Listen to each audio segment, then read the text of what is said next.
Welcome back, everyone. It's time for us to get started again, and we will immediately move to the Student Learning and Achievement Committee. So I now recognize the committee's chairman, Ms. Becky Taylor. Thank you, Chairman Kobe. I am Becky Taylor, and along with Dr. Olivia Oxendine, we do chair the Student Learning and Achievement Committee. We have two action items that are before us this week. Last month, Dr. Tammy Howard presented SLA 1, the policies of the components of the READY accountability model. There were three different policies that we're looking at, ACCT 020, which really deals with the accountability indicators for the school performance grades that she went over last month, and then the accountability 021 deals with the criteria for student participation in testing and the accountability model. And then the last one was the state accountability options for alternative schools.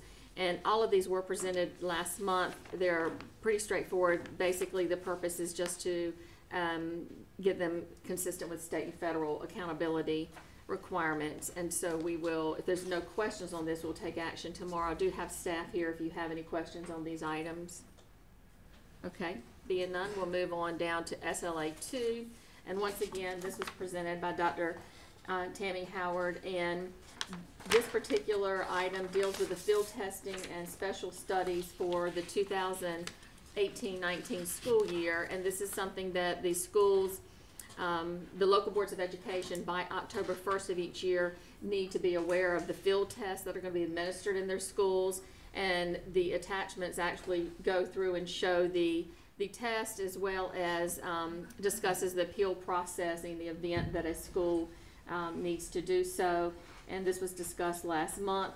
There's two policies on here. There's a first attachment is a policy regarding minimizing testing time, and then the second attachment basically just lists the 2018-19 field test and the calendar that goes along with that. If there are any questions, once again, staff is here. Hearing none, then we will move on and we'll vote on this tomorrow. And we do have one discussion item, and if you saw your agenda earlier, you'll realize this actually, SLA 4, was a late item that came in. And so we've been trying to get all the information we can on it to share with the board, but I believe Dr. Eric Hall is going to be presenting this item for us at this time.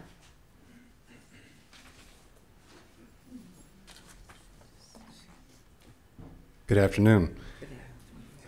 So before you have a proposed amended policy, and the intent here is to be able to make sure that we have existing state board policy that goes back to 1999, in that it currently would be aligned with existing statute that came sometime after that. And so ultimately the goal here is trying to make sure that, again, alignment between existing state board policy around K2 assessments and legislation, particularly General Statute 115C-174.11.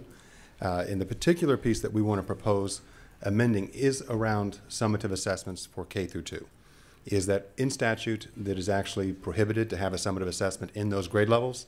The existing board policy, which is policy number, give me one second, KNEC-016. It does reference the requirement for a summative assessment in that board policy. And the goal here, again, is to be able to make sure that those policies do align with existing state statute. With this being a discussion item, the plan right now would be to go back, work with the division, make sure that we come back to the board with a final recommended amendment to that policy to ensure that alignment. So we'll work with the Rules Council and, again, be back before the board hopefully next month with a request for approval so that the policy and the statute are in alignment. So, Dr. Hall, I had board members just ask me right before we sat down, was there an attached revised proposed policy? And there's not one attached. I think that's the current one, but in the executive summary, I'm assuming that paragraph is going to be what the recommended revisions are? Yes, ma'am. Okay. I think maybe we've been spoiled over the years, but it would be extremely helpful to have a red line version. If that would help us see the changes in there. because I know I had sent several questions that you answered, and I certainly appreciate those answers. The board members have not been privy to all of that because it's happened so late. So let me just real quickly, one of my questions was the rationale for repealing this policy. And of course, since that time, we've gone from repeal to revise, which is, it certainly feels better to me. And you know, you indicate there's a misalignment in the state board policy regarding summative assessments for K-1-2. Can you explain that again, what you mean by a misalignment? Yes, ma'am. If you look at the statute that I referenced, there is a piece in there that talks about the requirement around basically it's prohibited to have K-2 assessment, a summative assessment in this case. And when we look at the existing policy, policy date from February 4th, 1999, there is a piece in here that talks about, and bear with me one second while I read.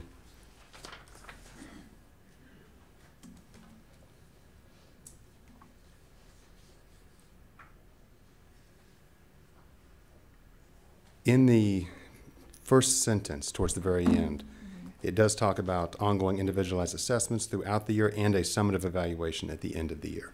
That's the portion through the amendment that we are hoping to have in alignment so that it's not confusing and misaligned, particularly to the field. And I think this gets back into the timeliness of being able to bring this amendment back to the board so that we can get information out in the event any of the districts are using this, particularly the materials produced by the department, in a way that is summative in nature for year end. Okay. And then another one, as far as I asked you, were there any tests that were discontinued by this if we repealed it? But again, we're revising. Yes, ma'am. And I was looking at my notes. You said that the tests have been developed. Currently, the tests developed by DPI are used to ensure compliance with this particular statute.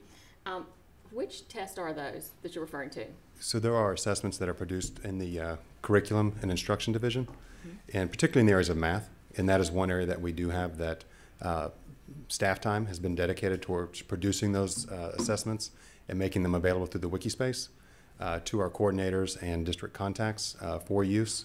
And so that is one example of where we have these assessments that are available as required. I think where we need to go between now and the meeting next month for action is to be able to come back to the board with a full analysis of where we can present to you in a deeper, I guess in a more detailed manner, any other assessments that we need to talk about in this framework. But the goal right now, as you mentioned earlier, it was presented, I believe, initially and introduced as an item for repeal.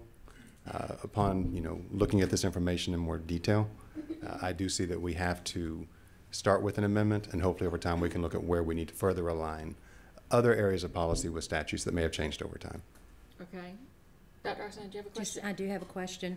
Dr. Hall, what would be useful for me is to see maybe in some kind of chart or some template of some manner all the assessments that are administered, K-2, and maybe some approximate time of the year, like mid-year, end-year, daily, monthly, 9 weeks, something like that, to get a big picture of what's, how much is going on in the world of K-2 by way of assessments. And I know we've got some things that are in general statute around dibbles and some of the reading assessments. But just the big picture of assessments would be very useful. Yes, ma'am, and we've started some of those conversations already, because I would also like to make sure I have a good understanding of all those different components and what we're doing, both within our accountability, but also within the other divisions where we have assessments going out to the field for use. And I can just about hear Dr. Howard, if she's in the room. She's probably she's thinking, not I here bet today, I've but- done these before in my lifetime. Yeah. But I think, every 7 minutes, it's good for the board to see that picture. Yes, ma'am. Ms. Godwin. While we're doing a deep dive into this, I would like, as a kindergarten teacher, to see if you could also look into the accountability model that they use for kindergarten. Right now, they do not count the beginning of the year scores as your beginning growth. They wait until January. Well, I'm here to tell you, when I get those kids in on the first day of school and they're 5 years old chronologically, but they're on a 3-year-old, learning level, I do a lot between the day they come in my door in August and January, and to not have that be a part of my growth model to show how far I've moved a child really bothers me. I feel like to have a true gauge of how far a child has come, we need to start day one. So if you could kind of include that in the narrative, I would love that. And I know other kindergarten teachers would as well. So part of the goal here is, obviously in this first step, is looking at where we have some policy that we need to reevaluate for alignment. But the good news is that I think with the cross collaboration that we have across the department, through working with individuals like, Dr. Howard, Dr. Stacy Wilson-Norman, Dr. Maria Petrie-Martin, the entire team, I think these are conversations that we're all committed to having and making sure that we can look at that alignment and things going forward. Thank you. I have another question now that Ms. Godwin brought that up. Can you tell me what the status of the K-3 formative assessment is at this time? Yeah. So I'll be more than happy to come back and give you more information on that. I did not come today prepared with notes around that piece, but looking forward to working with the team. I have an And I can get answer that on. to you. I can actually speak to that. The K-3 formative assessment, we're going to be making sure it aligns with statute, because again, one of my top priorities, which I campaigned on, which I've said probably every month that we've had a meeting, is to reduce the amount of time we are taking away from instruction and assessing or testing or making students feel like they're in a testing environment. And there is the kindergarten entry assessment, which is aligned with statute. There's the K-3 formative assessment, which is expanding that into kindergarten through third grade. But I don't want to over-expand that and have that be something more than what the statute requires and make it feel like we're adding another test onto K through 3 when we already have M-class and we already have other metrics that we're using. So that is something that we are actually in the work with Dr. Pam Shu is leading that, with Chloe Gossett, who's my Chief Strategic Officer, and myself. Dr. Hall is going to be looped into that, and we are working with the vendor of the K-3 form of assessment to make sure we make that aligned to what the statute requires. Who has that been? Teaching strategies. Teaching strategy. So is that test not available at this time to the schools? Is that correct? Yeah, that's correct, because that was a separate issue of security on whether the information in the server was actually secure. And was that vetted out to see if it was or was not? Yes. And it was secure? They're telling us it's secure, but the K-3 formative, it was only in a very small number of schools. It was set to expand for this school year, but before we do that, we want to make sure it's aligned with the priority of not over-testing students. Yeah, I'm all for reducing testing. I think everybody around this table has been talking about that for, since I've been on the board, 5.5 years. But I'm just not as familiar with this, and I'm glad I have Ms. Godwin on this board, because I know that kindergarten teachers use things like that as teaching tools and all along the way. And if this is something that they need, I'd like to hear from them before, which is why when I saw we wanted to repeal it, I was a little nervous. Oh, this is not K-3 formative assessment. This is a separate assessment that is being developed by curriculum and instruction in this building and then sent out to districts. And I'm not even sure if the measurements are coming back to this building and being used for They are anything. not. Yeah, this is a state board policy that should definitely be amended, and as soon as possible, Well, to reduce over-testing. I'm sorry. My question is, what you're discussing right now, Mr. Superintendent, so what the curriculum division is doing by way of this third grade or this formative assessment, is it in statute? And summative. Is it in statute, or is it just something by We already have a statute that discretion? covers it from Read to Discretion. Achieve in 2012, and this is actually duplicative and in some ways contrary to what that statute already requires. So this is part of the work that Dr. Hall and I are doing, and Dr. Petrie-Martin, thank you for your help in this too, of doing a deep dive on all the tests that are coming out of this building, because we cannot control what goes on in local districts, and that's the next step. We're going to have a conversation with local superintendents about better aligning what we have at this building and what they're using as well to make sure they have the right measurements they want. But if we can eliminate tests coming out of this building that people aren't even using to measure student growth, then we need to be eliminating those as soon as possible. Well, are the the mandated tests are the EOG and the EOC right now, correct? I mean, is there, what That's others some are? of them. Well, I mean, this is out there. But is this state- mandated? Yes. Yes. by the state board policy. Okay. So I would hope that in your deep dive and your analysis of all these assessments, K-3, that please do not give serious thought to maintaining the well, it may not apply though, the North Carolina check-ins. Is that third grade? No. Well, and I'm thinking the aloud. NC check-ins, I've heard great things from superintendents who are working on those.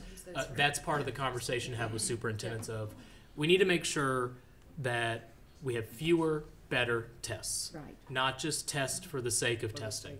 And that's the work Dr. Hall and I are going to lead around accountability, is where are the really informative tests that we should keep, where are ones that are not driving instruction, and that however much in our ability, we need to eliminate.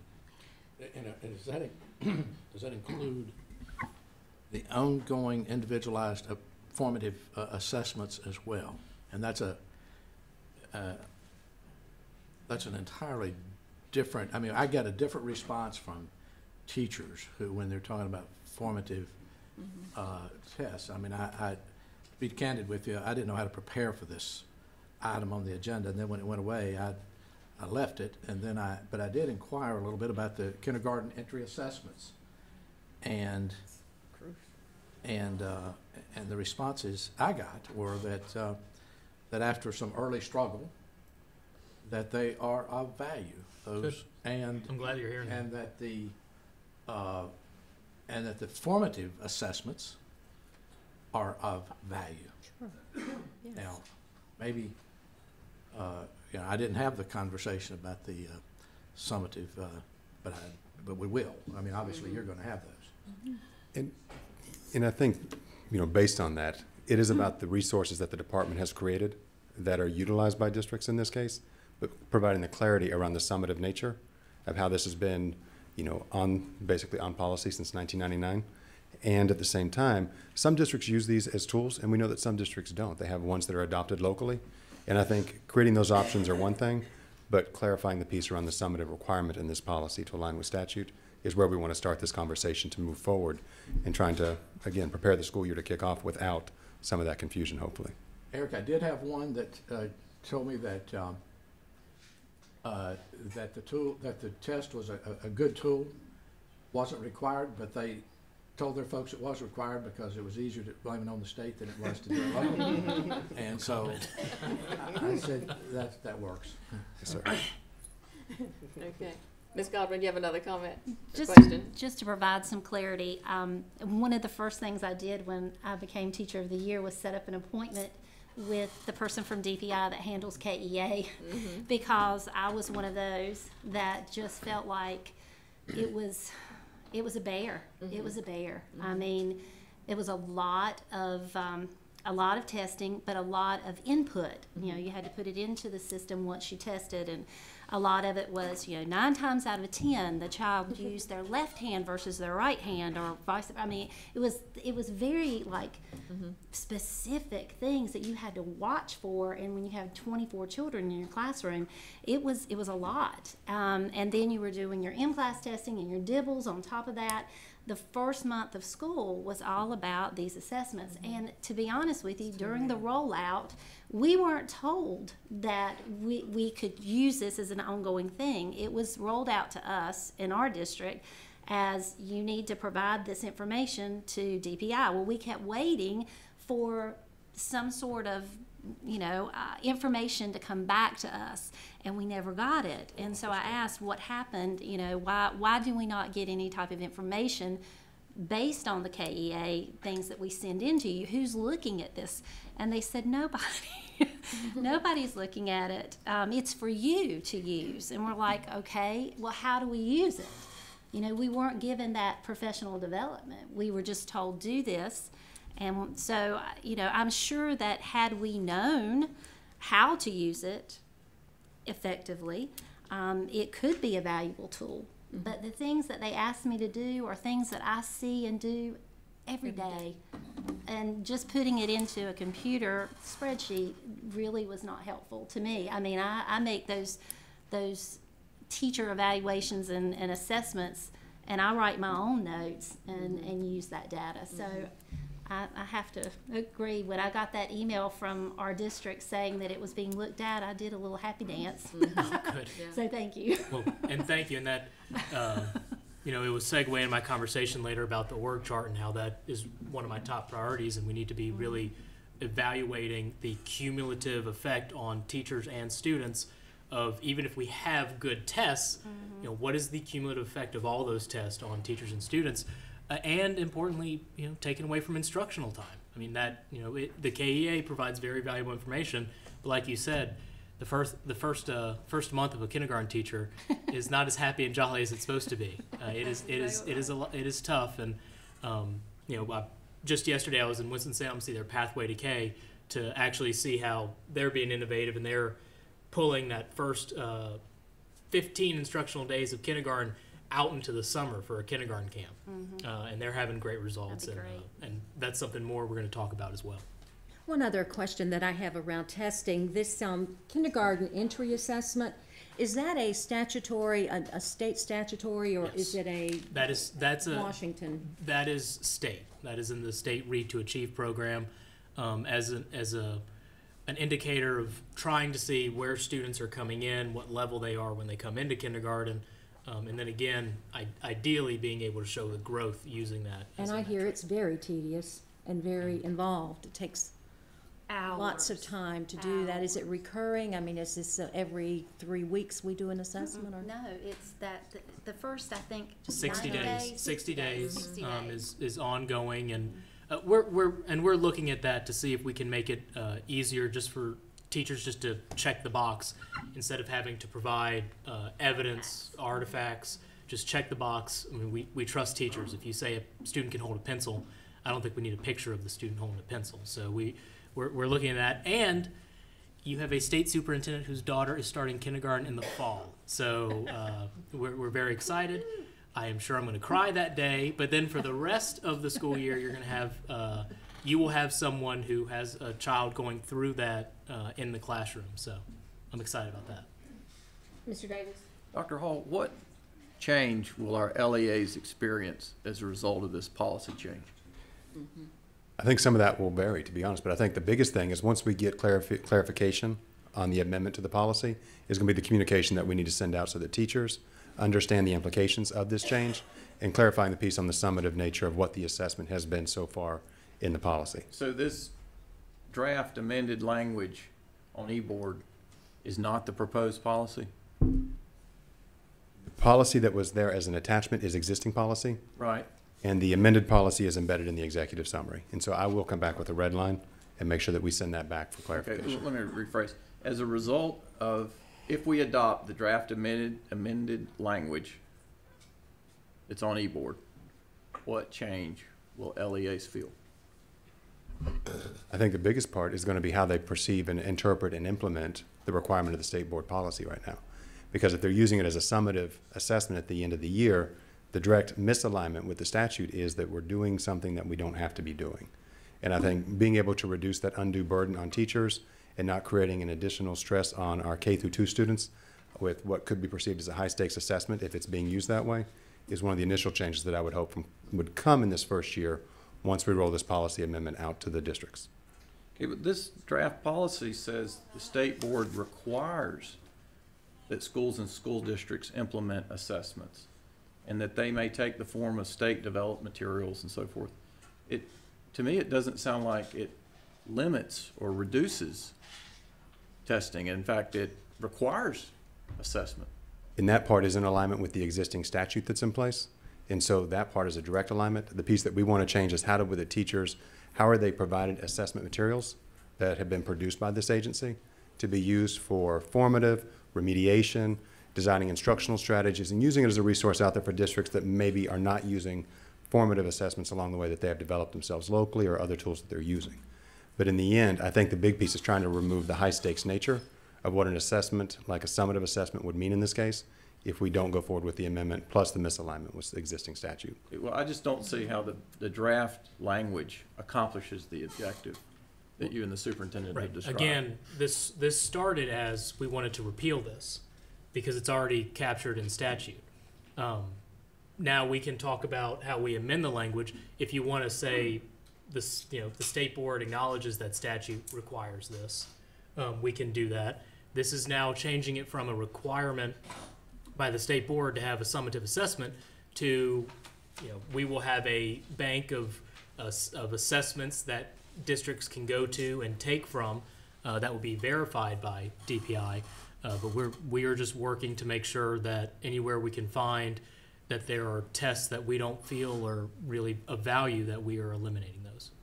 Yeah, I share that objective. I'm totally with you on we need to reduce the stress of our assessment program. But I can't connect that common objective with this policy language. And so to me, it doesn't satisfy a first reading. I mean, when a policy changes here, we're used to getting, here's the existing policy, here's the proposed policy. Oh, thank you. This is for then- discussion, This just is right not now. first reading. Or for Oh, yeah. discussion, Oh, yeah, excuse me, okay. for Yeah. discussion. So that the first month, we see the proposed change that we'll vote on the next month. So we avoid a first reading. And all our superintendents and all of our schools have an opportunity to comment on the proposed policy. So it's like we need the proposed policy as a discussion item, and then a month later we vote on it. And I don't believe we have that proposed language here. That's the point I'm trying to make. Well, this is a good discussion. We can take feedback. Again, originally we wanted to repeal this because it's handled by state law, and then we did get this on for discussion because we need to take action on this in September so that we don't tie up curriculum and instruction with having to create this test for the next school year. So when are we going to get the policy language that we will adopt? Is That's that my what we're question. asking? Yeah. Exactly. So we can get that really soon, right? Yes, ma'am. Red line, will we have that tomorrow? I can. Since it's a discussion item still, or no? Okay. I mean, I could work on a draft, but I think the intent here is to have collaboration with the other division That's right. directors I so that think- we ensure that we come back with other components that have been requested today as well from the board. Right. And the point is not only for us to, as the policy decision makers, but also for our superintendents Yeah. to be able to comment on it. Our stakeholders, yeah, absolutely, the schools. Yes, ma'am. Just a final request, the template that you're going to prepare showing the overview of all the assessments, if you could have a column that gives the statutory or policy requirement would help. Or And DC, if I might comment on that, that sounds like an overwhelming project, but I think it would be very helpful for me too. This is dizzying, and I can't figure out where you're trying to go, but I think we're in agreement on the goal. Whether it's in statute or in policy or both, and it's in both, I'm okay with that. We've always attempted to align our policy with statute, and if we haven't, then we should. So I think that would be helpful. Now, what I did hear you say in answer to this Eric's question, we got a lot of Erics in here. And is that the answer to Olivia's question may be depending on the district they're in. Because how it's impacted was his question, and you said depends on the district. Well, then I think in part the answer to the question of all the tests is going to be depends on the district. Yes, sir. may I add to that? My request, though, of Dr. Hall, is not what the districts are opting to do, because we will never be able to put our heads and hands around that. My request is that whatever is coming out of a state board policy or general statute or Washington through our ESSA plan, right? Because see, the task force years ago took on that local testing piece, And they will never, some districts won't walk away from that. They have the right to do a lot of I don't, formative yeah, I assessment. agree. Yeah, I know. So I'm just trying to get it streamlined to what is in statute. Policy, board policy. Okay, so it sounds like today we began a conversation and a discussion, and we have some work to do. I think you're hearing the concerns, but like you said, I think we all have the same outcome. We would love to have less testing, but we want to make sure we're not just rushing this through, we do it correctly. But am I wrong? By definition, diagnostic formative testing, by definition, is more tests. It's more tests. I mean, and so the number and the value and all that is part of this conversation and judgment. And I think we need that feedback from teachers as well. I know we're getting it from a kindergarten teacher down there, and that's good. Which is important. Any other questions or comments? Yes. It's just something came up during the discussion. I held the question for a while because we were on more productive grounds. But is there any data on the correlation between DIBELS testing and other assessments, whether they correlate at all? Good question. And I think that could be part of the report that we come back to the board with more information to help answer that question. Thank you. Okay. And I want to confirm something. So we have the proposed language in front of the board, correct? Eric and Maria? It's right here in the description. The department recommends the following draft amendment language to the policy. And it's very similar to what we already had, but then at the end we say, in alignment with the statute, local administrative units shall not use standardized tests for summative assessments of K1 and 2 students unless required as a condition of receiving federal grants. So we have the language in front of the board.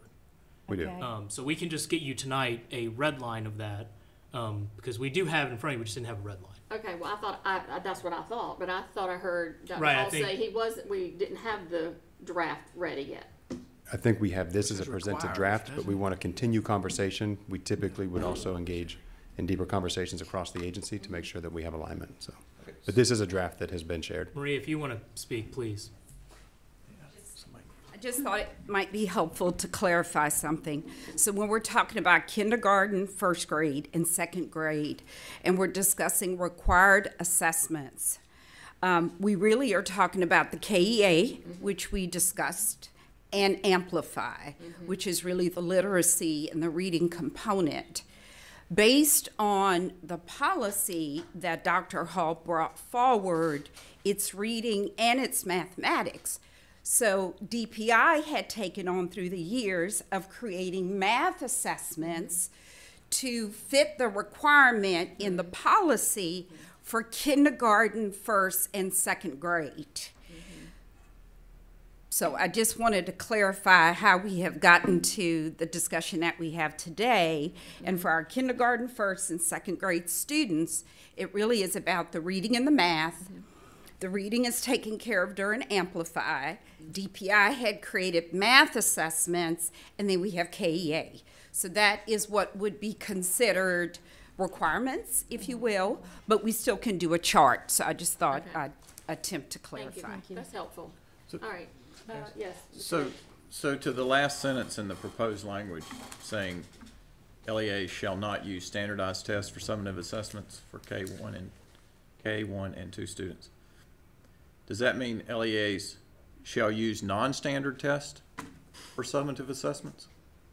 The intent based on the statute is that there's not a summative assessment in grades K1 and 2. Okay, well, that's not what this says. It just rules out using standardized tests for summative, as opposed to there shall be no summative assessments. Right. Wow. Yeah. Required by the state. What is the Right. intent? What is the intent? Yeah, I just think we need to be clear, since like you said, that right now we don't know how folks were interpreting what was out there, and if we're gonna revise it, now's the time to be very clear in what we put out there. So do we have guidance from the board to take out standardized tests and just say, shall not use summative assessments?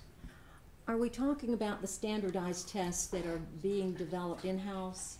Does that? Yes, that's where all of this has started, yes. So maybe we should just have a statement about DPI designed assessments. Is that what this policy is about? I mean, the statement is about?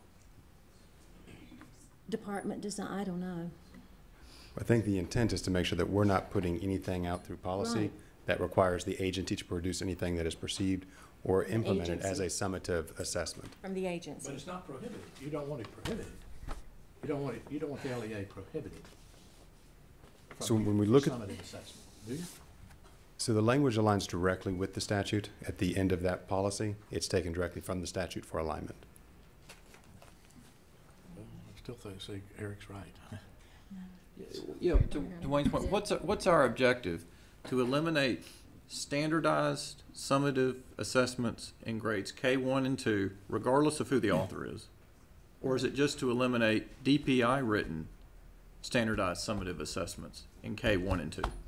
So if we look at the statute, the way that it reads currently, Uh-huh. it reads verbatim, local school administrative units shall not use standardized tests for summative assessment of kindergarten, first, and second grade students except as required as a condition of receiving federal grants. And that's what's explicitly in the statute. Okay, well then to me, that leaves it open for LEAs to conduct summative assessments. They just can't be standardized. Which, I don't know how you do that. The whole purpose of a summative assessment is to be able to compare. Okay. Again, I think we've gone down quite a rabbit hole here. We're trying to bring clarity to a state board policy, and we're trying to make it align with what the law is. That's the goal here, and we'd like to be able to do that at the September meeting so that we can tell curriculum instruction they don't have to design a test this year for K1 and 2. Any other comments or questions from the board? Okay, well, this is a Thank you. discussion item, so Thank you. we'll keep discussing. And Chairman Covey, that concludes our committee report. Okay, well, thank you, Ms. Taylor. Now we'll move to the Educator Standards and Practice Committee. I recognize Dr. Olivia Oxendine. Thank you, Chairman Kobe. I am Olivia Oxendine, and I chair the ES&P committee. Along with me in that capacity is Ms. Amy White. The first item is an action on first read, and that comes from the Extenuating Circumstances Committee. These recommendations from that committee will go forward and be discussed later in closed session. The second item is ES&P 2, a new policy recommendation. I want to spend just a minute or two talking about this policy recommendation. You have no handout or attachments in your material, but this is something that I would like to propose to the board for consideration. During the 2018, and pardon me, I'm going to have to read from notes. This is kind of just something I received in the last few weeks, so I need to go to my notes. During the 2018 short session, the House Safety Committee recommended legislation that would direct the State Board of Education to grant a license to practice as a school psychologist to any individual who holds a nationally certified school psychologist or the NCSP credential, which is also consistent with our North Carolina standards for school psychologists. 32 other states provide reciprocity agreements. And what I'm proposing to the State Board is that we consider the legislation that was not passed in the last session, but let me continue and give a bit more detail on this. The legislation had the support of DPI professionals in school psychology, advocacy groups, legislators, and the greater school psychology community. The legislation the bill was known as HB 933. The legislation, or the bill itself, was designed to improve the practice of school psychology and to fill, at the time, 75 vacancies, school psychologist vacancies. Now, I don't know the status of those vacancies at this time. That number could have decreased or it could have increased.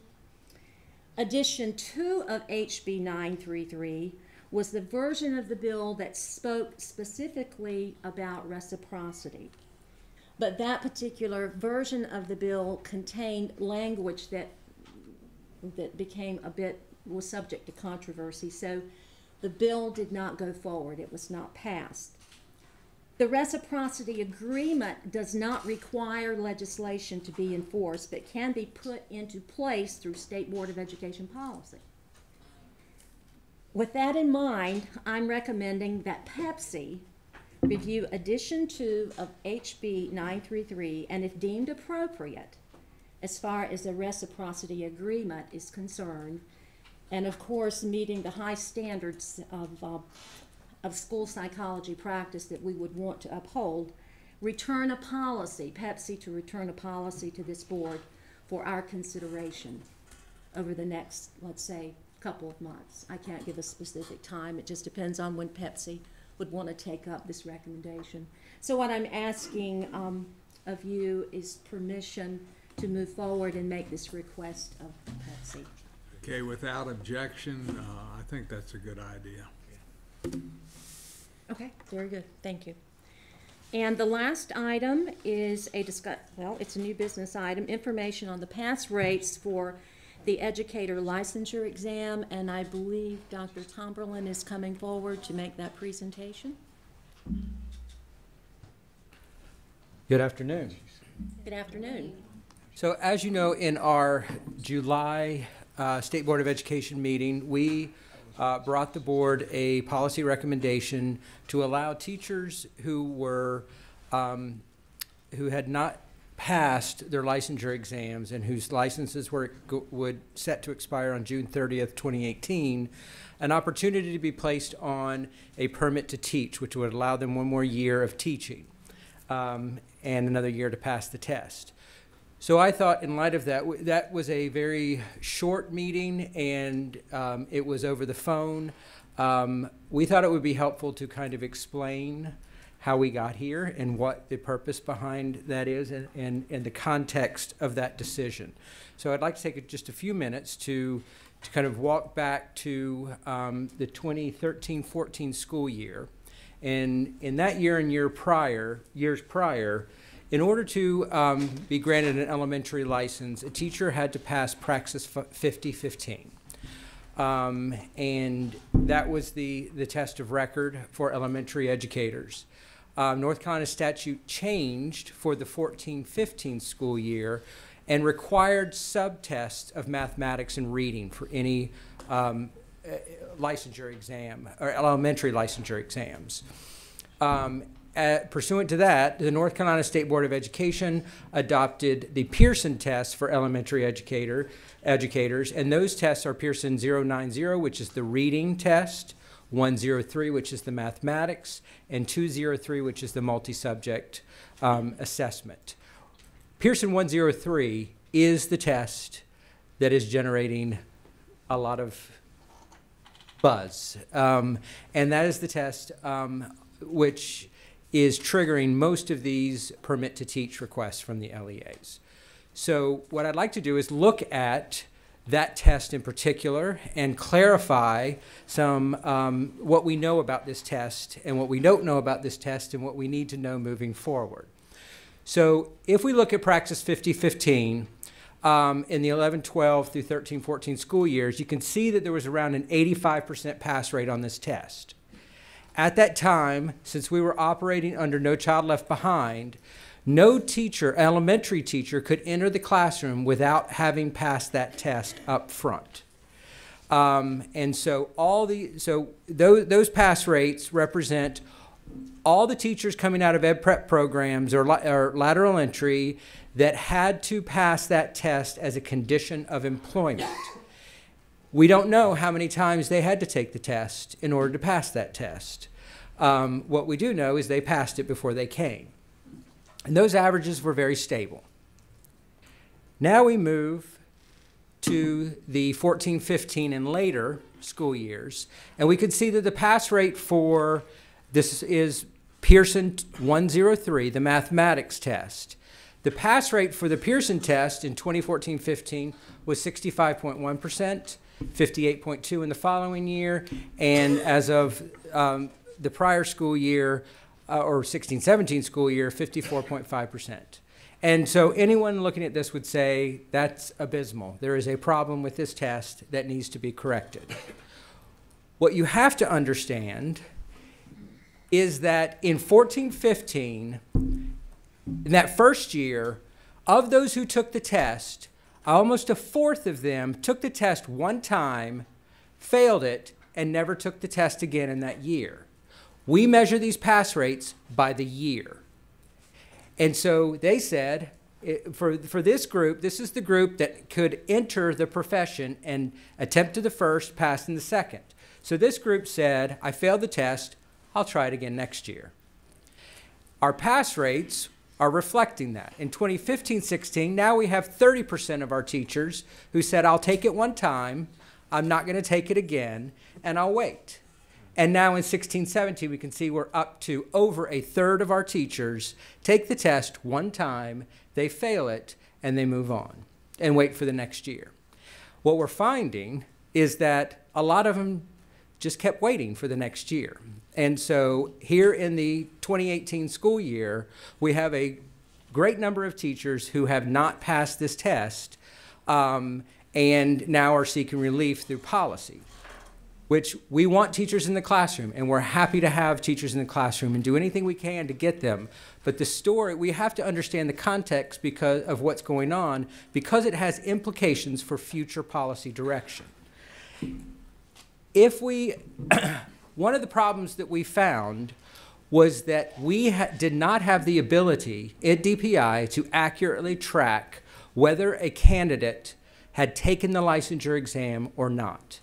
And part of that policy that you approved last month was to require that all exams used for the purposes of clearing licensure had to be reported to DPI through the testing vendor. That will allow us to collect the data to understand the situation. Right now, I cannot tell you how many teachers' licenses are set to expire because they have not passed the test, because we don't have that data. That data doesn't come to us in a uniform way. So that will help. We also need to understand the relationship between the licensure exam performance and teacher effectiveness. This is not an easy question to answer. Placement has impact on teachers' effectiveness. So if you're going to really look at this, you're going to have to control for where a teacher's placed before you start assigning the effectiveness back to the licensure exam. And then finally, PEP-C subcommittee has already started work on recommending an alternative to the current math assessment. We have some great math scholars that are and educators that are working on this recommendation, and we hope that they will be bringing something forward soon in this regard. And I'm missing a piece of my slide, but I remember what it is. So one of the things that I really have to impress upon the State Board of Education is changing the test will not solve the problem. Even if PEP-C comes back and says we have a new and better test, you will always have folks who will not pass that test. And I go back to these years where we had 50-15, the golden days of when the test was good. We still had 15% of our candidates that did not pass the test and therefore did not become employed. The attempt in the first, pass in the second, what this is doing is allowing districts to experience these teachers and come to know them and find that they are good teachers who cannot pass the licensure test. And so the question becomes, are we going to have the will to expire that license for those teachers who come to who begin employment and 2 years later still can't pass the licensure exam? Or is there another alternative? And I'm sorry about missing a piece of my presentation, but I just wanted to provide the board with some context for this conversation and to understand that the current pass rates that you're seeing can no way be compared to the prior year pass rates. It is a false equivalency. Mr. Superintendent. Again, this just segues into the organization chart, but I do think it is important to share one of my top priorities that I've been working closely with Tom and his team on, and this is why I've created the position of Director of Educator Support and Recruitment. Obviously, one of the first things we're going to look at is the licensing department itself and helping to improve the processes there to get those licensed through faster. But also what we're going to take a look at is really asking the tough question, these tests required by the State Board of Education policies, are they proving that someone, while they can get a teacher license, are they proving that someone is going to be a good teacher? So now we have all of this, data on how, quote unquote, good teachers are, based on EVOS and metrics like that. Should we be moving more to a system where we qualify how appropriate it is for someone to be in the classroom based on that metric? Basically, can they teach? Are they successful teachers? Are a metric where we're quizzing a kindergarten teacher on high school calculus? That is a big, heavy lift, and I'm very excited about going forward with that over the next year. Well, this is a loaded topic, because of the last 10 minutes, I've just scribbled all kind of questions and notes to myself, and I can't find the most important one. Here's another data point that I think might be important. I don't want to add any additional work to your plate, Tom, but I just would be interested in seeing the relationship between, and I don't even know whether, I don't know, begin to determine how we would gather this except at the institutional level, to see if there is a relationship between the pass score to get in teacher education, praxis one, the first praxis one to get in teacher ed, and then the licensure outcomes for the candidate, the input versus the output, to see if there is any kind of relationship there. So that would be a particularly difficult thing to do, because if a teacher doesn't pass that test, then they'll never show up in a school system in order for us to measure their effectiveness. So we have no comparison group for those teachers. Those that fail well, you're talking about the Praxis Core, the Praxis 1. To get into teacher education, the Those- admission test. Yeah, those that fail that test would probably never come in. Not fail, but the score that they earn, not failure. Oh, you mean the relative, so not just looking at the pass rate, but their relative performance on that test, and does it predict? Right. We certainly could do that, but I think that analysis has the same complexities of as I was saying earlier, with whom you are placed as a student teacher has a tremendous impact on your effectiveness later on, and even in what school you're placed, the principal you're placed with. So we need a way to account for all these variables, so that we're trying to really get at the signal, what if any signal licensure exams are giving us for future effectiveness, because we don't want to confound it with other variables. And I suppose my thinking is to be sure that we, and this is deans of schools and colleges of education, this would be their interest, is that we're getting the best candidate in teacher education.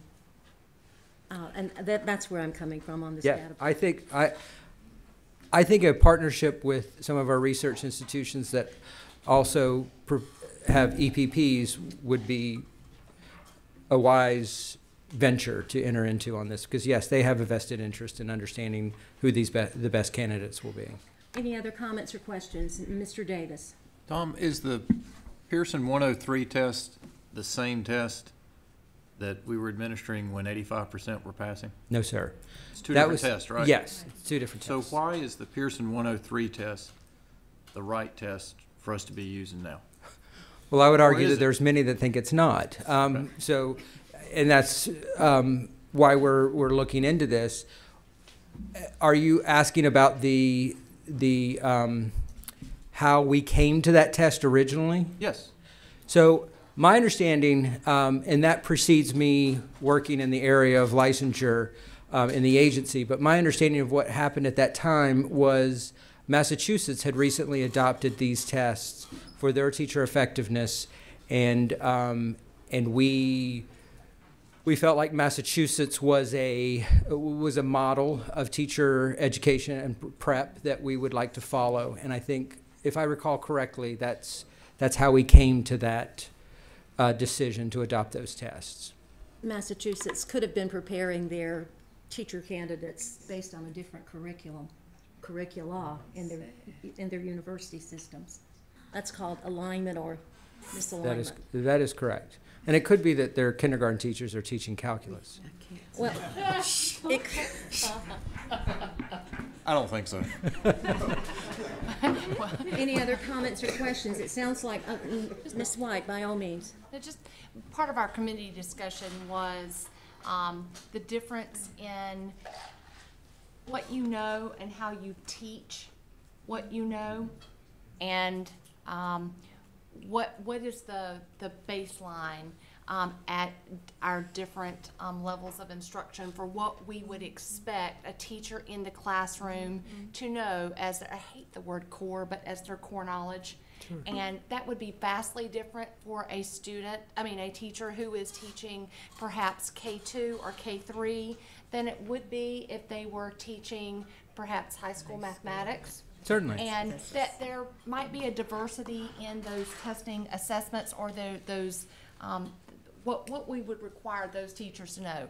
We hear it multiple times in the field of special education that someone who is working and has EQ, heart and empathy and compassion for a student who will never ever take trigonometry, but would be the best instructor for that person in an individualized setting in a classroom, and how we put those tests together to make sure that we have the brightest and the best for those students whom we are teaching.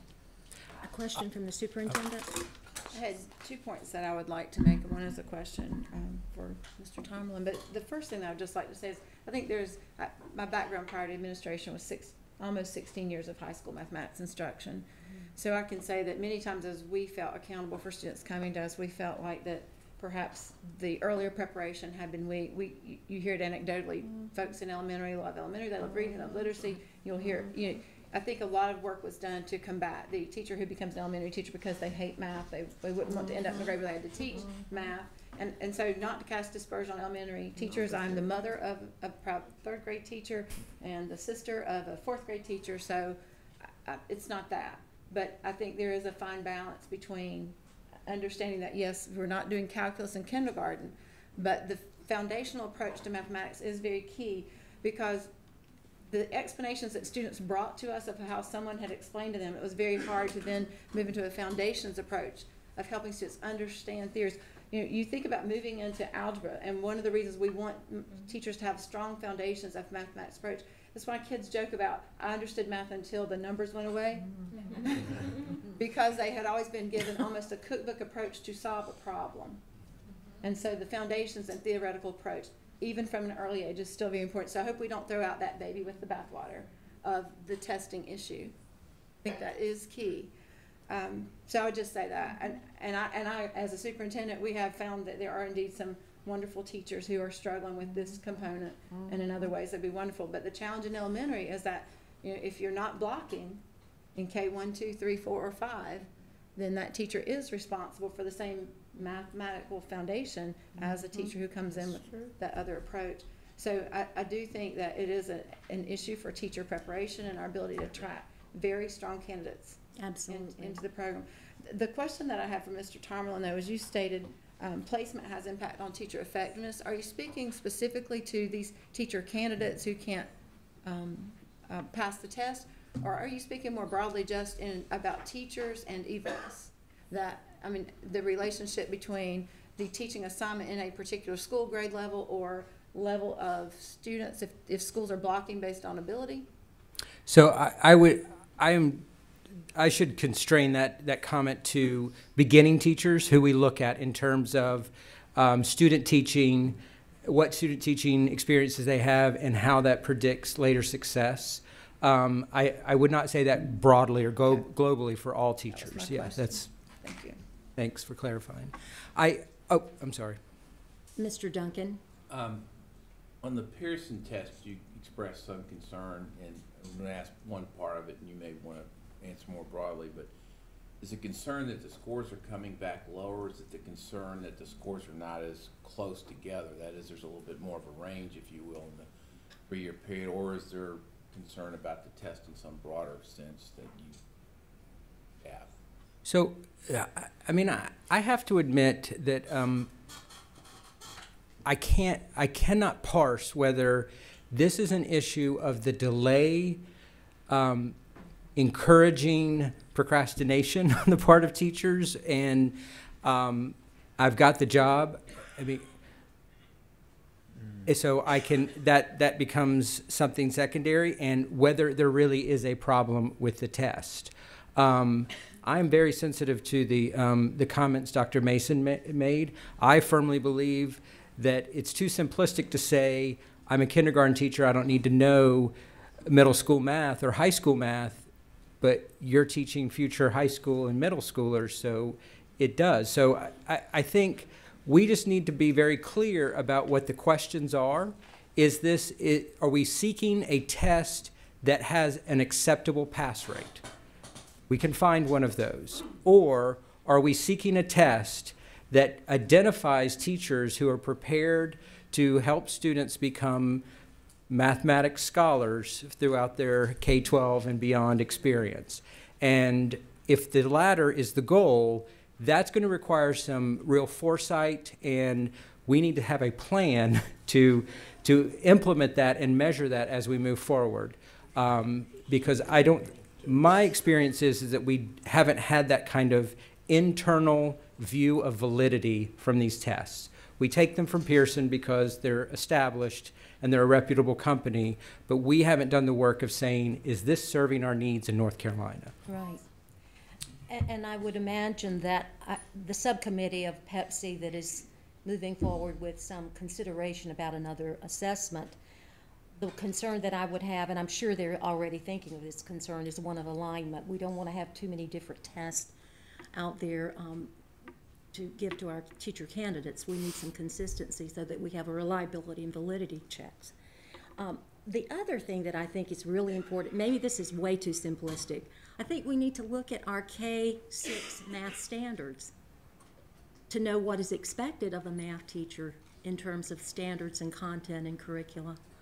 And does it make sense to design a test for teacher candidates based on our North Carolina standards if they go to, let's say, South Carolina to teach? I don't, that's a rhetorical question. Lisa? I want to give a shout out to DPI. I've attended their math implementation rollout where they've done some PD over the summer, and we did exactly what you said. We vertically unpacked all the math standards, and we charted them and looked at vocabulary and when vocabulary needed to be introduced at each grade level and how we build upon the skills needed to help our kids be successful through the years. And so I really feel like as the new math standards roll out and the PD that they've put in over the summer with teachers, I'm hoping that we'll see, a greater vision with our teachers to vertically plan and to make sure that we're growing our kids. So, yeah, just a shout out to DPI. It's been a great.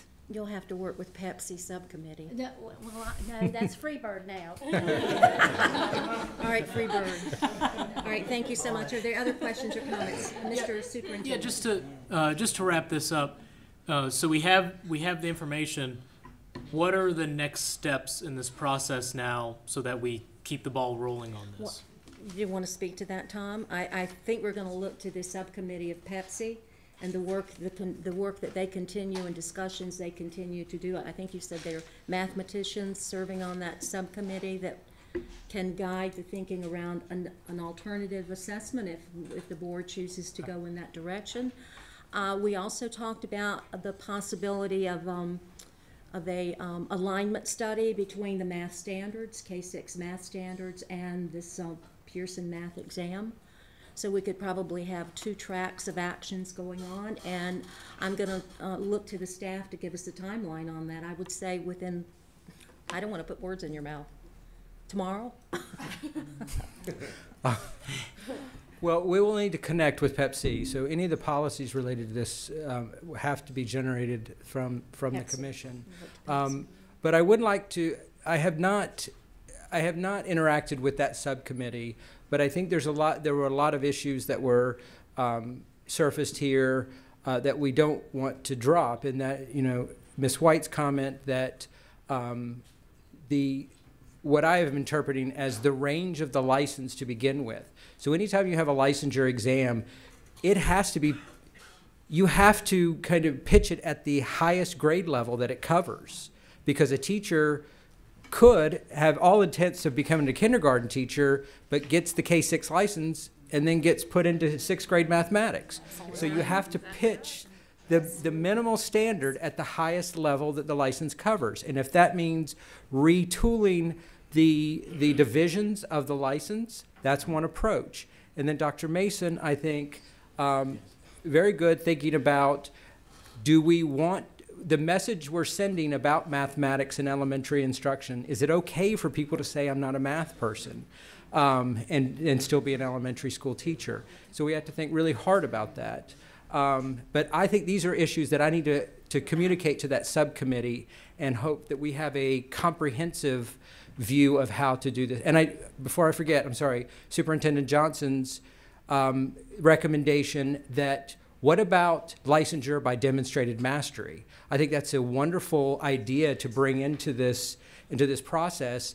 If we are going to delay the testing requirement, we could have 2 years of effectiveness data on teachers, and we would need legislative support to do this, but you could have a situation where you were granting licensure by demonstrated mastery rather than performance on a test. So those are all things I would like to take back to the mathematics subcommittee of PEPC. We look forward to hearing from you, and perhaps in the next month or two, on next steps. Does that answer your question, Mr. Superintendent? Thank you so much. Thank you. I will have a sidebar as well, because I want to get some ideas, but they're not for here. Okay. That ends my report. That ends your report. Well, thank you, Dr. Oxendine. And now I recognize Mr. Eric Davis, Chair of the Special Committee on NC-DPI Transformation. Thank you, Mr. Chair. Along with Greg Alcorn, we co-chair the Special Committee on DPI Transformation. We have 3 items on our agenda today. First is the first look at the Ernst & Young recommendations and proposal from the superintendent about that item. Maria, do you want to kick that off, or would you prefer to wait till the superintendent gets back? I can certainly kick it off, and then we can hear comments. Okay, So good afternoon, everyone. Good afternoon, Chairman Kobe and Vice Chair Davis, our board members, advisors, and to all those assembled. It is certainly an honor to stand before you and bring the first recommendation from the Ernst & Young report that we as a staff are going to be implementing. Now keep in mind there are other recommendations that we do believe we will begin work on, but this is literally the first one of the 18 recommendations that we're putting all of our force and energy behind. So as you know, on May 1st of 2018, members of the Ernst & Young staff came before this group, and they presented a very significant report. Page 9 of that report, which is on the slide before you, is the summary of the 18 recommendations that came from Ernst & Young. This is a document that many of us just keep out on our desk as a working tool for steps that we're going to take moving forward. As many of you have heard me say many, many times, we are going to use implementation science as one of the guiding theories in implementing this work. And right now we are in the exploration stage of this work. We know that there are 4 stages within implementation science, and right now we are assessing needs, assessing fitness. We are taking a look at the recommendation within the Ernst & Young report, and then we're also looking at those implementation drivers, like what training will we need, the selection of staff who will be a part of this work. We're doing that currently. So we have chosen to focus on recommendation number 6 as our first recommendation in the Ernst & Young report, And it states that we will redesign the regional structure to better coordinate and differentiate identified supports to LEAs. Now, on this slide, I'm actually taking the exact words from the Ernst & Young report of why we are doing this. We are doing this to coordinate our academic supports. It even references a menu of supports, and I'll talk a little bit about that shortly. They also reference a regional lead in their documents regarding this particular recommendation, and you'll see that we don't necessarily use the term regional lead. We will use the term regional case manager and regional support teams. So let's dig into what this recommendation 6 could look like for the Department of Public Instruction. And as we dig into that, I want to ensure we make connections to our ESSA plan, which we know is a very important document here at the department to guide our work. On pages 10 through 13 of the ESSA plan, we had started talking about supports from DPI, and we listed many of them in 3 categories: as an emerging initiative, a promising practice, or a proven program. Things like Whole Child NC, Digital Age Personalized Learning, PBIS, our Cooperative Innovative High Schools, NC STAR, MTSS, and Read to Achieve are all of these proven programs and promising practices that will become part of our menu of supports that will come from the Department of Public Instruction as we roll out this regional structure. So what are some of the desired outcomes? I've used the word coordination a couple of times now, being able to coordinate across the academic areas at the department, a more efficient deployment of agency resources, and of course, looking at a duplication of effort. If we're all focused and have our energy on certain goals, we feel that is a better strategy. A clear articulation of our priorities, increased use of data, and then hopefully with all of this, our clients in the field will have an improved perception of the consistency and the quality of supports that are coming out of DPI. So I'm sure many of you are thinking, well, didn't we have a regional structure at some point in time? And it was called the Regional Roundtable structure.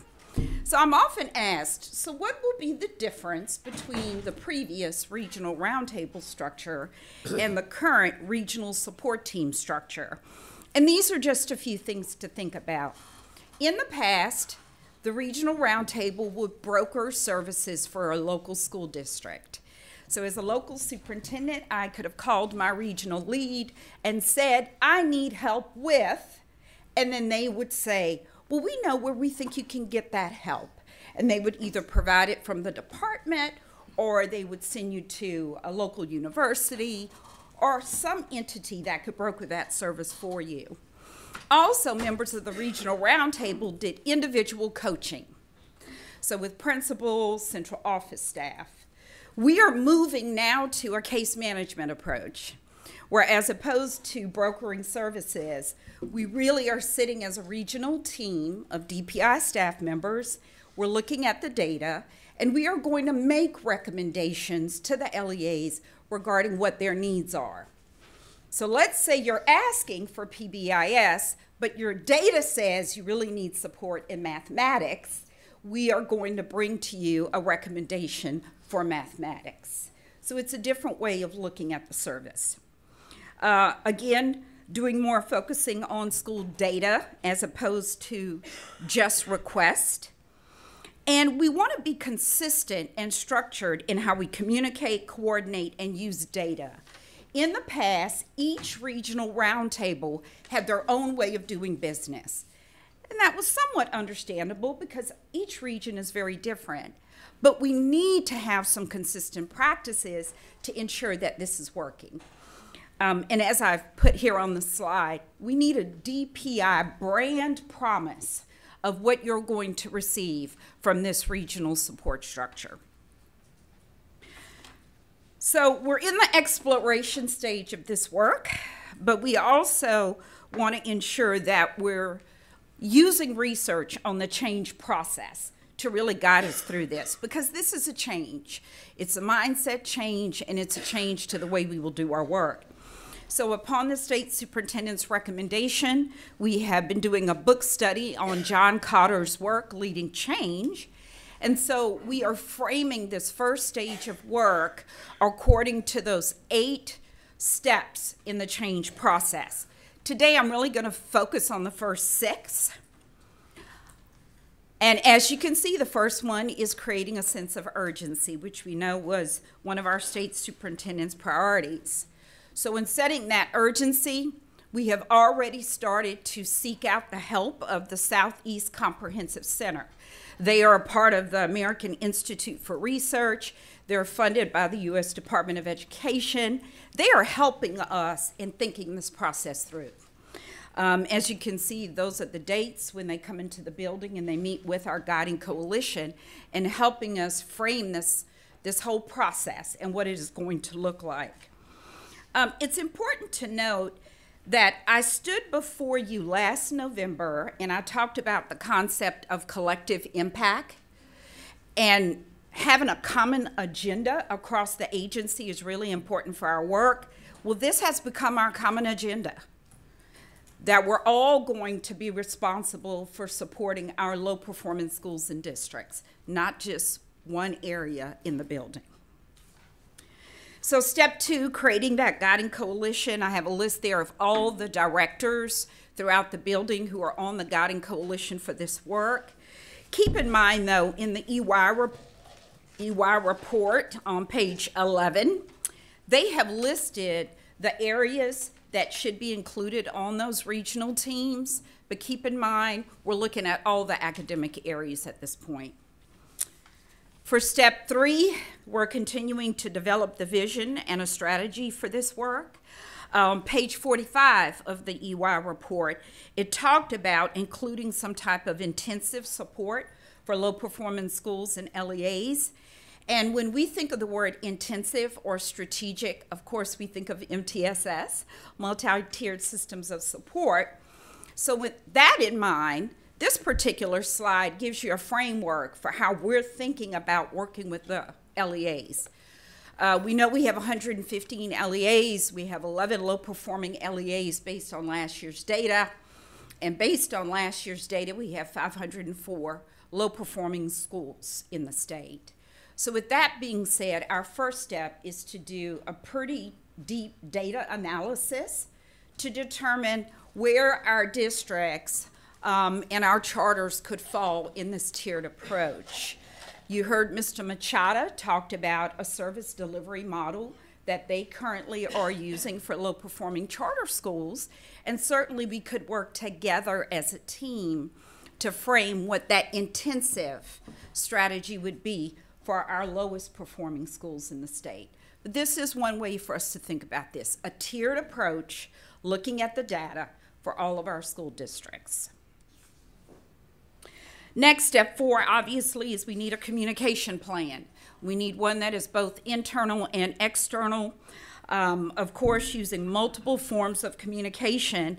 And after today's presentation, we will begin an input seeking process with local superintendents, chief academic officers, Title I directors, RESA directors, and others to get feedback on how we're thinking about this work and what they would like to see in the structure. Step 5, and this is a very important step. We know that we will have to hire regional case managers, 1 per region, and it's critically important that these individuals are highly skilled in coordinating the work, assessing the work, developing an evaluation process for the work, and they have to be highly organized. So we are looking for very specific skills to help us through this process. Once we hire these individuals and we determine the team members from across the agency, we have to train. We have to set expectations for the work. We've already determined that we want to use our NCVIP system, which is our performance rating system for employees here at the department, to help us set expectations for the staff. So those are very important steps. Here are some of the training opportunities that we plan on providing for our regional case managers and the regional team members. A lot of these things you're very familiar with. Training on NC Star, using the Microsoft Teams platform so that the meeting notes and all the documentation regarding the work with the schools can be captured in one location. Of course, training on implementation science, training on case management, training on how to do a comprehensive needs assessment. And this is an aggressive timeline, but all of this really needs to occur between September 1 and October 15th of 2018. To ensure that when our list of schools are produced in October, we are ready to move forward with supports to our schools across the state in our districts. So to recap, from a statewide perspective, you would have 8 regional case managers and 48 to 64 regional support team members. Okay, that's statewide. But in each region, you would have the 1 regional case manager and 6 to 8 regional support team members. And they would become a very strong, solid team who would be supporting the schools and the districts in their region. Okay? Step 6, of course, we need to generate some short-term wins. We are moving at a fast pace here to accomplish this. But we want to continue to utilize the Guiding Coalition, and those are all of the directors from across the agency who will help us think this through. And of course, the regional support team members, they are critical to this work as well. They will help us develop and monitor metrics. For example, we need to set some targeted objectives by quarter. We need to ensure that we have the budget in place for the regional support team structure. And our goal is to be able to unveil this to local superintendents by the end of October, especially those who are receiving supports because they might be a low-performing district or have low-performing schools. So this has been a quick overview of the first 6 steps that we are taking to build momentum and create a sense of urgency in the building to get this work done. Hopefully, by the time we get to step 7 of the change process, you will begin to see empowered staff at all levels in the agency making good decisions for our LEAs. You will see staff working on a collective agenda, which we're very excited about. And you will see some proof that hopefully this new way is actually working here at the department. And finally, step 8, we're in the exploration stage currently, but again, our goal is to get to installation and actual implementation. The thing is, I think our exploration stage is quite a bit shorter than most because we're using a few months to do that. But as we go through this process, we're going to continue to establish structures that hopefully will embed this work in the agency so deeply that we can't turn back. So that guiding coalition, secured meeting times, consistent documentation, data tools that everyone uses and is aware of, those are all structures that have to be set in place for this to work. And then, of course, we want to establish common values and goals that relate to performance.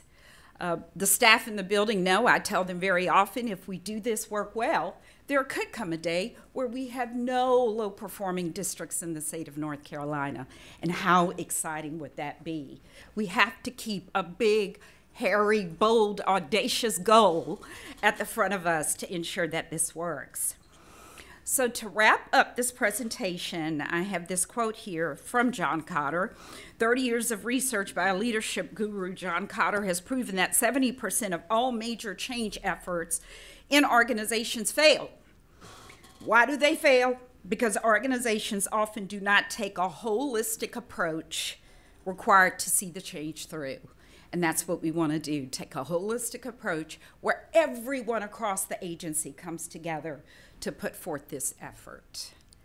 So I will end and open it up for any questions. Thank you, Dr. Petrie Martin. Superintendent Johnson, do you have anything to add to that presentation? I just think we are on the right track. Thank you, Dr. Petrie Martin. I'm so happy that you're leading this full steam ahead. We will meet our deadline. We will get this out for districts. And then I think another important part is after we have this discussion with the state board, we're then going to move into discussion with stakeholders. Yeah. So we've already informally sat down with the RESA directors saying we want to be engaged partners with them in building out this work. And I have been calling local superintendents and one superintendent said again that their RESA really wants to be involved in this, and I said that absolutely is going to happen. That's the next step, is opening this up for their feedback and input to make sure that when we do this, we do it right. But I think the biggest thing you really highlight that's most important is, and I'll talk more about this when I talk about the org chart too, this is an agency-wide effort. As an agency, we need to make a decision if we're going to be strictly following requirements, what's required of us, and what's required of school districts and what they need to report to us, or if we also want to reach out and be that support mechanism. And unfortunately, because of the budget cuts that we were not able to stop, we lost a big chunk of our support mechanism. There was a group that was able to go out into low-performing schools and be hands-on with that support mechanism. So what we have to do, not having those fine staff here anymore, we have to look at, as a building, what we do have. How do we make what we have work so that we're supporting those low performing districts and get them the help they need, put them in the right direction to make that difference? So I'm very excited about it, very optimistic too. Questions from my colleagues? Dr. Oxendine. I'm very happy to hear the news that any discussion about I shouldn't say returning, but rethinking and revisioning a regional approach to serving our school districts in North Carolina. We're a large state, I think of over 500 miles from one end to the next, east and west. So, but I think my question I know what my question is about. It's once we have the regional model approved, what triggers work in a region? I mean, does it depend on an MOU with the RESA director, or how will, because I could see maybe one regional group being extremely busy, for instance, let's say in the Sandhills, because of the high volume of low-performing schools, and maybe across the state another regional group maybe not as dynamic or not as active. So what will determine the activity in a region? And I'll just add, this is why the start of it is so important. This is why the next step, the conversations we have with superintendents and with the RESAs, are so important to get their feedback on exactly what you're just saying. Where are we going to be feel like we're maxed out versus where we may have additional support that we can then move around the agency to make sure that we utilize that to its full potential. It's not going to be an MOU. It is going to be about that relationship building. We are at a new point where we are moving forward and creating a new path for this department, and it's about creating, not even creating, we have the relationships. It's about the relationships with the RESAs and the superintendents, understanding where we're going, getting their input, and then also, very importantly, one thing we hear a lot from local superintendents and local districts is communication, making sure that they know that they don't have to dial 5 different numbers in the building to get an answer, and sometimes they get a different answer from a different number. This is your case manager. I mean, this is your point person at DPI. You can always, of course, superintendents, they have my number, they have my email, they can call me anytime, and they do.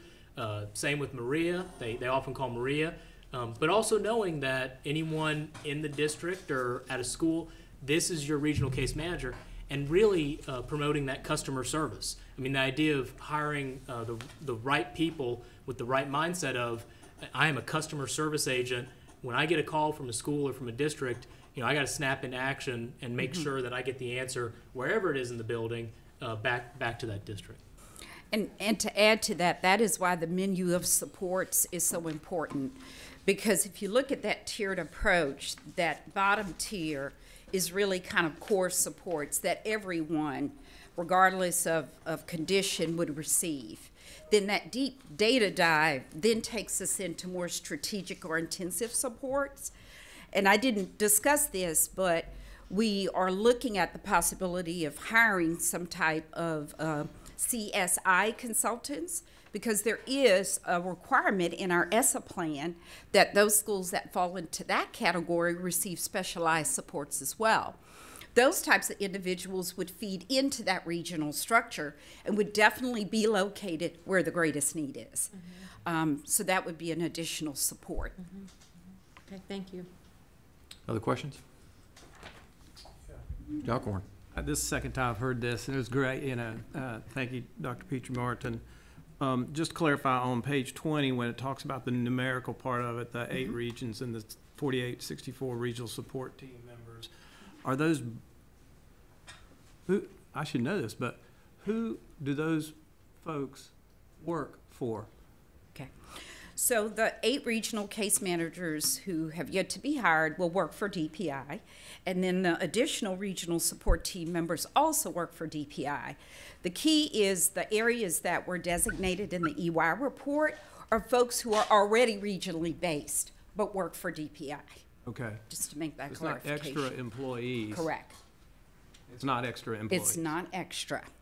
These folks are already within our department. And when we did the regional roundtable process, the regional consultants served in that capacity as well. Thank you. Well, the 8 case managers are new. New, brand new. We have to hire those. Yes, sir. 48 to 64 team members are existing. That's correct. We do have budget, sorry, may I ask? Please, sure. That's not a budget consideration. I mean, we just eliminated 60 positions, and we're adding back 8, and we do have the money to do that. Yes, and of course, we're looking, not at state funds, no, we wouldn't have state funds, but when we're looking at how we're utilizing our federal funds, and I know that's a priority of our state superintendent, there are pots of federal money that are specific to school improvement, and so those funds could be used for that. Yes, sir. Mr. McGill? Just, Maria, just as you're going through the assessment process of advocacy for the rural small systems and the importance of what they're going through right now, they're all cutting. Some have gone from 14, might sound like a small number, but have gone from 14 staff members down to 8 or 9. And so the capacity at that level and the need for support is just critical. I know this is a bit of an overstatement, but DPI could go away for 1 or 2 systems, and in terms of needed support, and it'd be okay. I know it's a large number of students in those systems, but for 100+ systems across this state, and that don't perhaps have low-performing schools, that aren't a low-performing district, there are a large number of needs, and at a time the capacity is diminished. Now, well, And that's, understand. yeah, and that's definitely, you are absolutely correct, and that is something that the local superintendents know as well. Our superintendent advisor wants to speak to that. You don't have to, but it's just something I can say of speaking with superintendents and superintendents quarterly, and then also speaking when the superintendents of the Big 12 districts get together. The Big 12 district superintendents will even acknowledge that fact of, we would love more help, but it's not us that really need this kind of support as much as it is those smaller districts. So we definitely have that in mind as a priority. Dr. Oxendine, do you follow? And I'm going back to a previous question or related to that. I keep thinking about the scope of work and what triggers activity in a region. There would not be any occurrence where there would be conflicting goals and annual plans between our regional model, let's say, and our ERISA? Well, Like, I'm thinking of professional development, for instance. I think that's why it's so important to take this journey with our RESAs along the way, and that we're very clear about our menu of support. I think, you know, for a lot of years at DPI, we had a lot of different things going on. And one of the things that the Ernst & Young staff said to me in one of my interviews was, you know, DPI really needs to identify what they do well. And so that menu of support can help us get there. Once that is established, it's pretty clear the partnership that we can have with the RESA.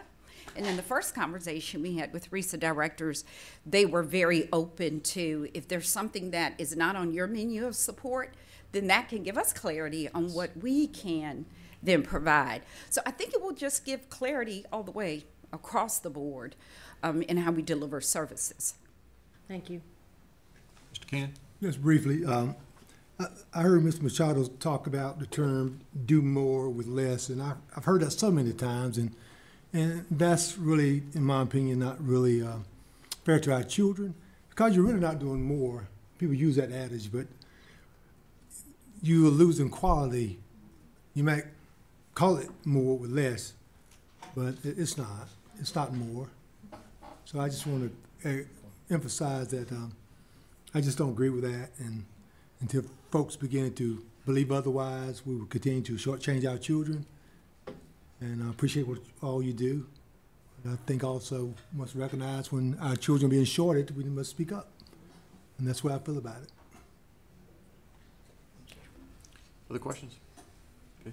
I have a couple. Dr. Petrie Martin, thanks for this well thought out plan as usual from your work. But I do see that there's 3 risk points here. Yes. So I just wanted to check in with you on those 3. On slide 14, you could go back to that one. Yes, sir. Is there a way to get it on the screen? Oh. The 10 Moved on. academic areas in the guiding coalition, if my count is correct, of those 10, we're currently experiencing a change in leadership in 5 of those 10. Well, I would say between last September to now and within the next few weeks, we've had some transition, yes. I think, I mean, yeah. some retirement, some people going elsewhere, for whatever Right. reason. So that, to me, that's a risk point that we've got quite a bit of change going on in an important part of the organization that this strategy is dependent on. Okay. So that's one. Second is the one Mr. Alcorn pointed out, hiring those 8 case managers is probably the greatest risk point of this, and being able to, for HR to support us in that endeavor and make sure we get the right people with the right skills on board in time to get trained, be ready to roll. And our state superintendent has taken that on personally, actually, to ensure that that gets done, because I watch the dates on the calendar and count them, so, and I share them with him regularly. So, yes. Okay, all right. And then the third one is slide 22, which is those first 6 steps of Cotter's process for change. With everything else going on, I think the organization is stressed right now, and the ability to focus on helping someone else is a huge challenge, because I'm worried about myself. So what I would ask with Mr. Alcorn's is that as we roll month by month, if Superintendent Johnson, if you and Dr. Petrie Martin could update us on at least those 3 risk points each month on how we're progressing at managing those, as well as the other thoughtful questions that my colleagues asked. Okay? Okay. Thank you. So then that moves us to our second agenda item, which is State Board of Education governing rules and regulations. Deanna, can you pick that up? So while we're waiting on come up on the screen, in accordance with the recent court decision as well as General Assembly laws, we can go to the next slide. Here we go. So these were some previous state board policies that were repealed by session law. And then the next slide. So then in that same session law, the General Assembly affirmed the Board of Education's authority to adopt rules or policies in accordance with statutory requirements. And so as a result, we're bringing these 5 draft rules for discussion today and consideration, and then vote in September. And these are the same 5 rules that were shared with all board members and with the superintendent for feedback and input and further refinement until we come back in September. So I think Superintendent Johnson and I met this morning and talked about these, and committed that we'd get together sometime next week to work through some details that we think could help improve these rules. Anything else, Superintendent Johnson, you'd like to say about these? No, I think that's good. Just know there are some things that I saw that I believe contradict with law, and some others that I have concerns over that don't contradict law, but I just have concerns over, and we'll discuss those and then get those discussions out to the board members so they can see them as well. So any comments on these proposed rules that from my colleagues had a chance to review, or any questions about them for us to consider?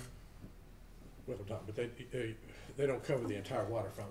There's more to do over the next several. Yes, 12, these are just an 14, initial yes. set of 5 that we would consider.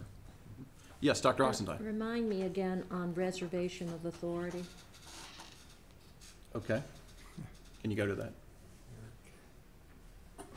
It's on here. That's a summary of the rule. There's more detail, in the handout that. Okay.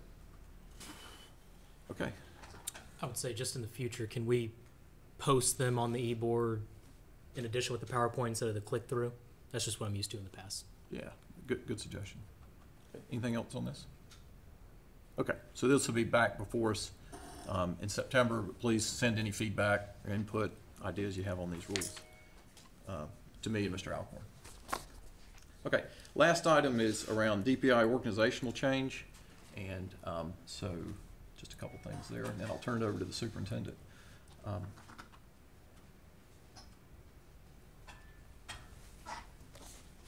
Okay, so there was a superintendent announced an organizational change on the 24th that has these these attributes, and then if you could put the org chart up.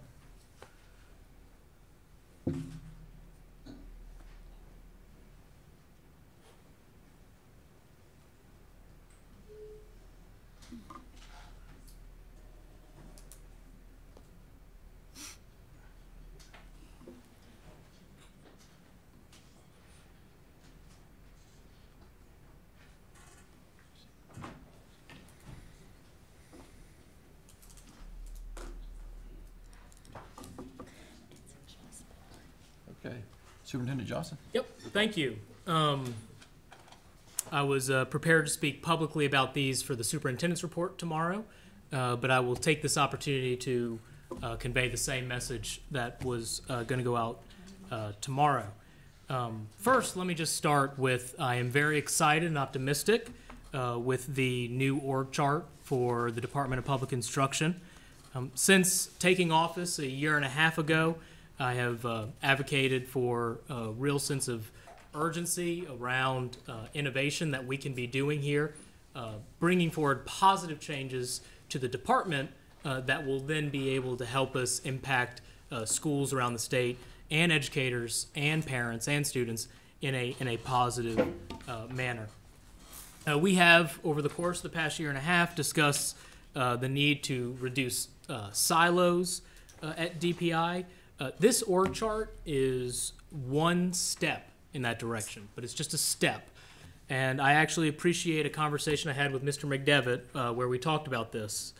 Just so for the public's knowledge, I shared a draft version of the org chart with state board members about 3 weeks ago and invited state board members to submit feedback, have discussions, either have a phone call or a meeting, and I'm grateful. Some board members did take me up on that, and some of that feedback actually went into this org chart.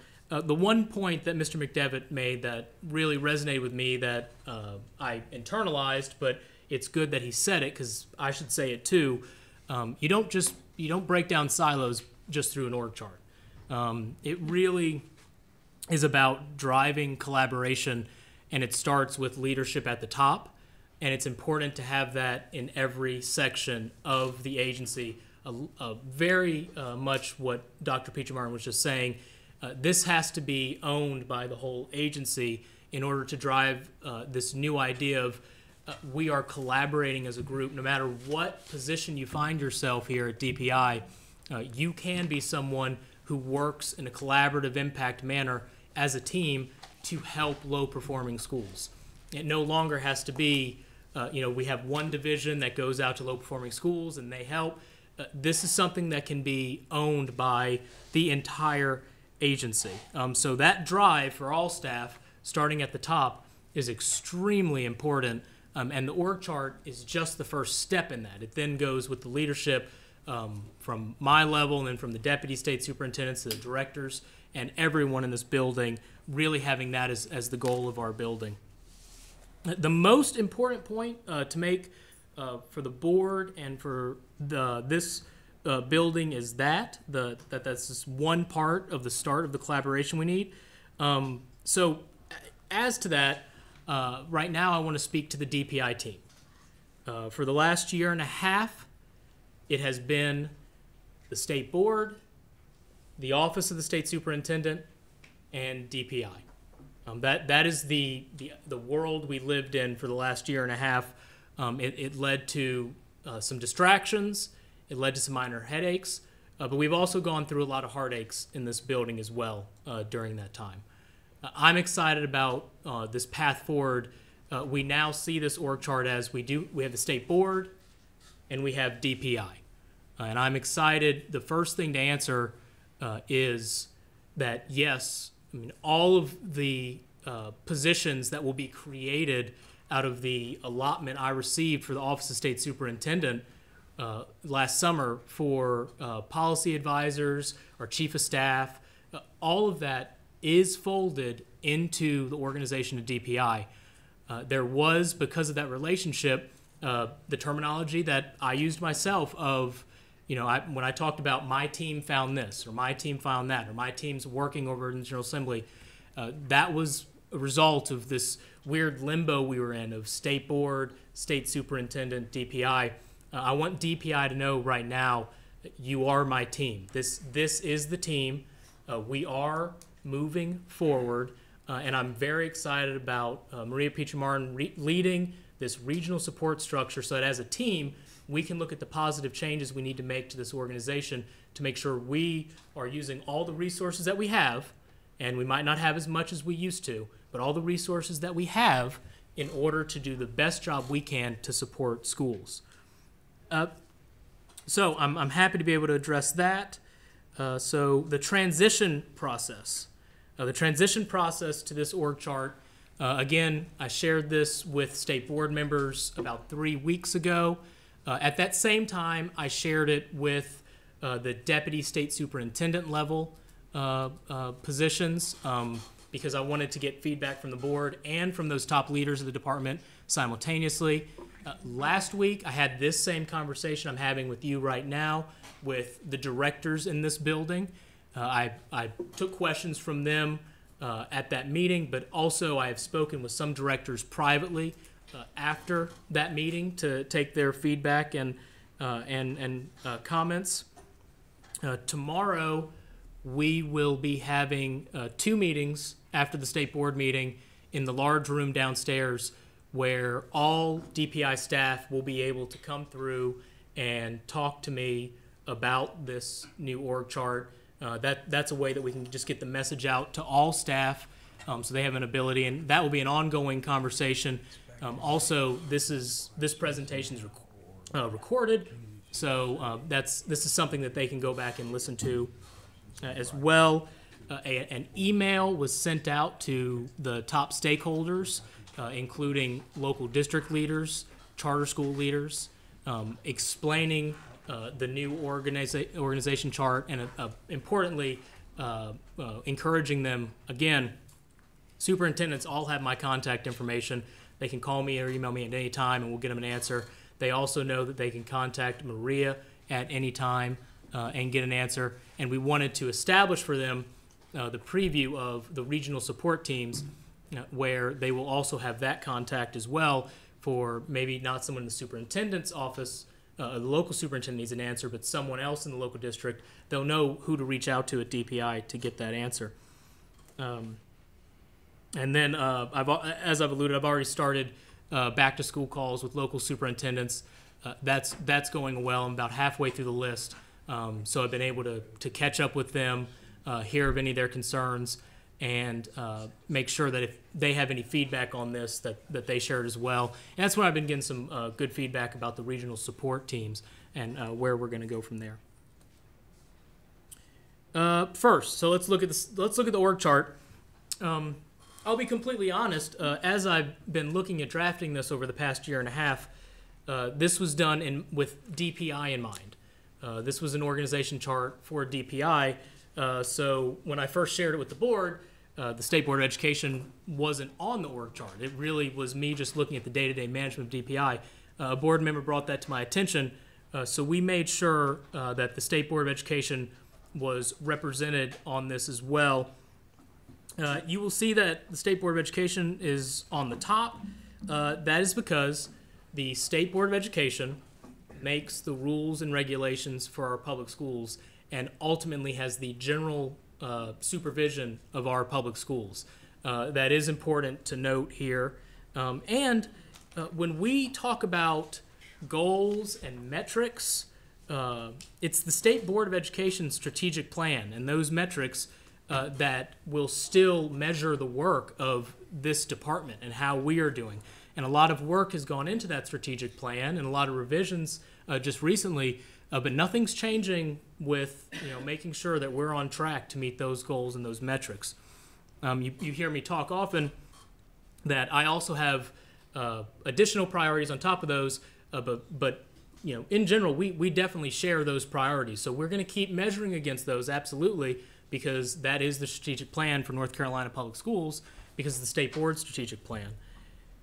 So some of the priorities that I reflected upon when creating this org chart with others, you heard it today.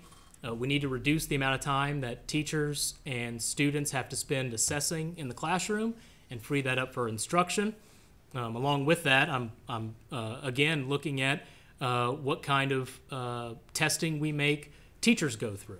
And all of the testing that has grown over the past decade, as many places as we can to scale that back, you're going to see it as a top priority in this department. Early childhood literacy, obviously, that's been very important to me. You've seen through the efforts that we've gotten out in March, we were able to send out money to students, to teachers in K-3 reading classes to get more supplies for their classrooms. We started the Wolfpack Works initiative. We have Hill Center Master Literacy Training. So we're very excited. It's a top priority.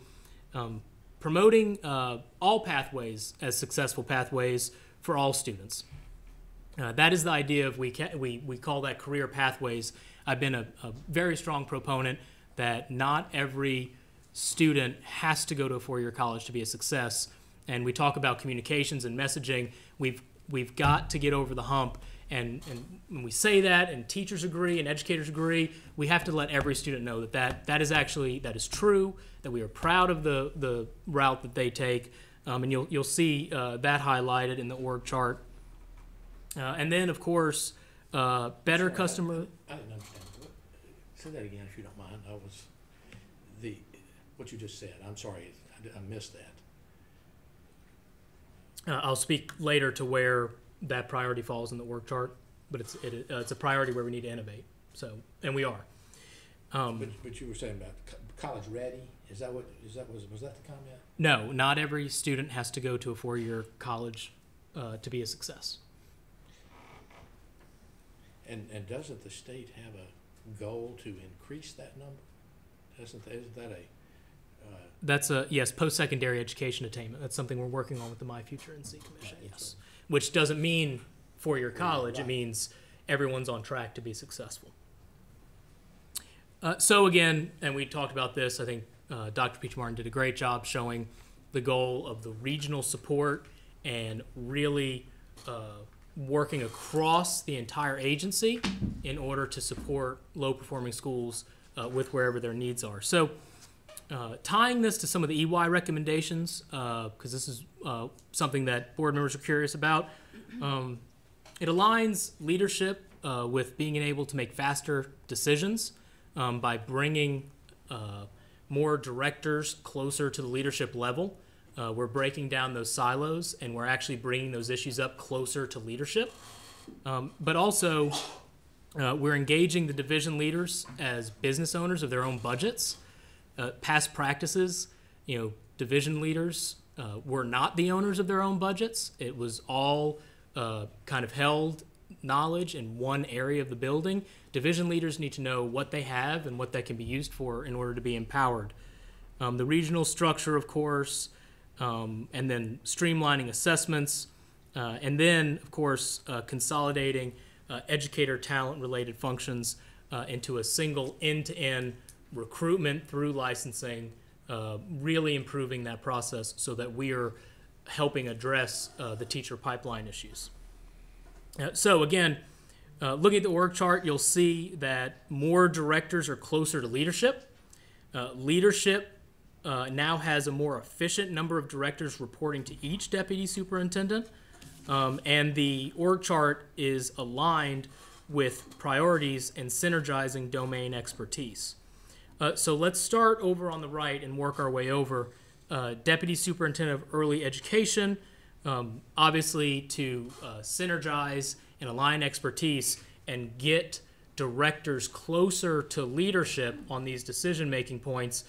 We put Read to Achieve, which is K-3 literacy, and early learning directly under that Deputy Superintendent of Early Education. And again, I have to emphasize, as we go through each of these drop-down lists of the org chart, do not think of these as silos. This is going to be put out there, and already has been, with the message of collaboration is expected. So if we have someone in K-3 literacy that needs something from curriculum instruction, that is going to be a natural reach across the agency in order to collaborate on that. District support is a much heftier one. Maria Petrie-Martin has been invaluable to this department. I am so grateful for her leadership and her service, and so grateful that she is taking on this really monumental task of creating this new district regional support out of the resources that are currently existing in the department. So you will see that because she is so highly regarded by the local superintendents and someone that they really appreciate being able to call and give comments to, get advice from, she is going to be the Deputy Superintendent of District Support. And under her, we will have the District Regional Support, which is the new work that she just talked about. And you will see that it doesn't look like there would be real delineation of, well, you've got District Regional Support. I mean, doesn't that include Read to Achieve or curriculum instruction or CTE? There's no clear delineation between these, and that's intentional because Maria is empowered as the leader of district support to reach across the entire agency for any answer she needs. So if she needs something, obviously, from federal programs, she's going to be empowered just as much as Eric Hall as Deputy Superintendent would be to go get that answer and work in that group and work in that department. Same with CTE and accountability and curriculum. All of that builds into the mindset of we need to be a regional support agency, so we can't look at ourselves as, in these blocks of reporting. It has to be anyone at any time can reach across and get what they need, and that's going to be led by Maria. And then also underneath is the new position that we created, the Educator Recruitment and Support. That is a very important one. A school licensing department will fall under that, and the number one priority, again, I have emphasized time and time again that we have people in the licensing department that are working hard. They are working hard to get licenses through that department. we have processes that need to be fixed. It should be more automated. It should be more of an electronic system. There are problems with the system that we have. Those are things that we can fix, and that's going to be one of the top number one action items of the person in the spot of educator recruitment and support. We've already had the new teacher project come in, and they've done a deep dive for us at no cost on how we can improve those processes. But I do still frequently get concerns from superintendents and teachers that it's taking a long time to get some licenses through. And we do not need that to be a hurdle or a roadblock for teachers who want to come to this state. I have a quick question, if I may ask. I don't want to interrupt your flow. The educator recruitment and support, and I'm hearing you say that licensure, the issuance of all policies around licensing will be located in that. Not yet. That is That's the point. that is for future. For future. Right now, it's just under that is just licensing. But yes, we can continue that conversation. Right now, and we'll get to it, what you're talking about, the policies, is under school data. So that is a layer deeper in the org chart, and we are going to need to have conversations about where that would best fit. And we will have those conversations. All right, thank you. Okay, so innovation, very excited for Dr. Eric Hall to step up and take more responsibility in the building. He's done a great job leading the ISD. We now have posted and will soon have a chief operating officer for the ISD. We also have a leader of the one school that is in the ISD. So things in the ISD are on a very good path. He will remain as acting superintendent of the ISD for the short term. We will be hiring for that position, as well as he'll need to have more of a higher view over that going forward. And then we talk about, we had a good conversation on charter schools and the concern that charter schools started with this idea of they need to be laboratories of innovation. How are we living up to that? Well, that is why they're one of the first ones that is put under the Deputy Superintendent of Innovation. And again, don't think of this as silos. If Dr. Eric Hall finds something really good going on in a charter school, he's immediately going to be at the table working with Maria about how that is something that, when they have concerns from the regional teams out in the regions, this is something that perhaps they can try, especially now that we see we're getting more flexibility in school districts. That is a huge opportunity to actually use those charter schools as innovation. But I will also say, and I've said this before, I am a proponent of parental school choice, but if a charter school is not measuring up, then the charter school needs to close. So charter schools can be put into the regional support system if they need those supports and those ideas. We're not going to go immediately closing charter schools, but this idea of continually low-performing charter schools, we don't close traditional public schools. We've got to go in there and support them and make sure that we raise them to where they need to be. But the idea of charter schools, I don't want parents thinking just because they're sending their child to a charter school that they're getting a better education opportunity than a traditional public school, because if the facts aren't there and if they haven't been there for a while, we need to have that conversation about asking that charter school to not take those students and look at it and look at more options. So that's going to be a very exciting direction for charter schools, and of course, again, restart models in the rural school district. I mean, all that is something that you find under district regional support. That needs to be working hand in hand with charter schools. And we're going to make sure that, again, that collaboration is the number one thing at this department. So, curriculum and instruction going down. You will see that federal programs is under innovation. Dr. Peachy Martin alluded to why this is. There are other states that are being very innovative with federal programs that we have not been yet. Right now, we have a large sum of federal money coming into the state that we dole out to districts.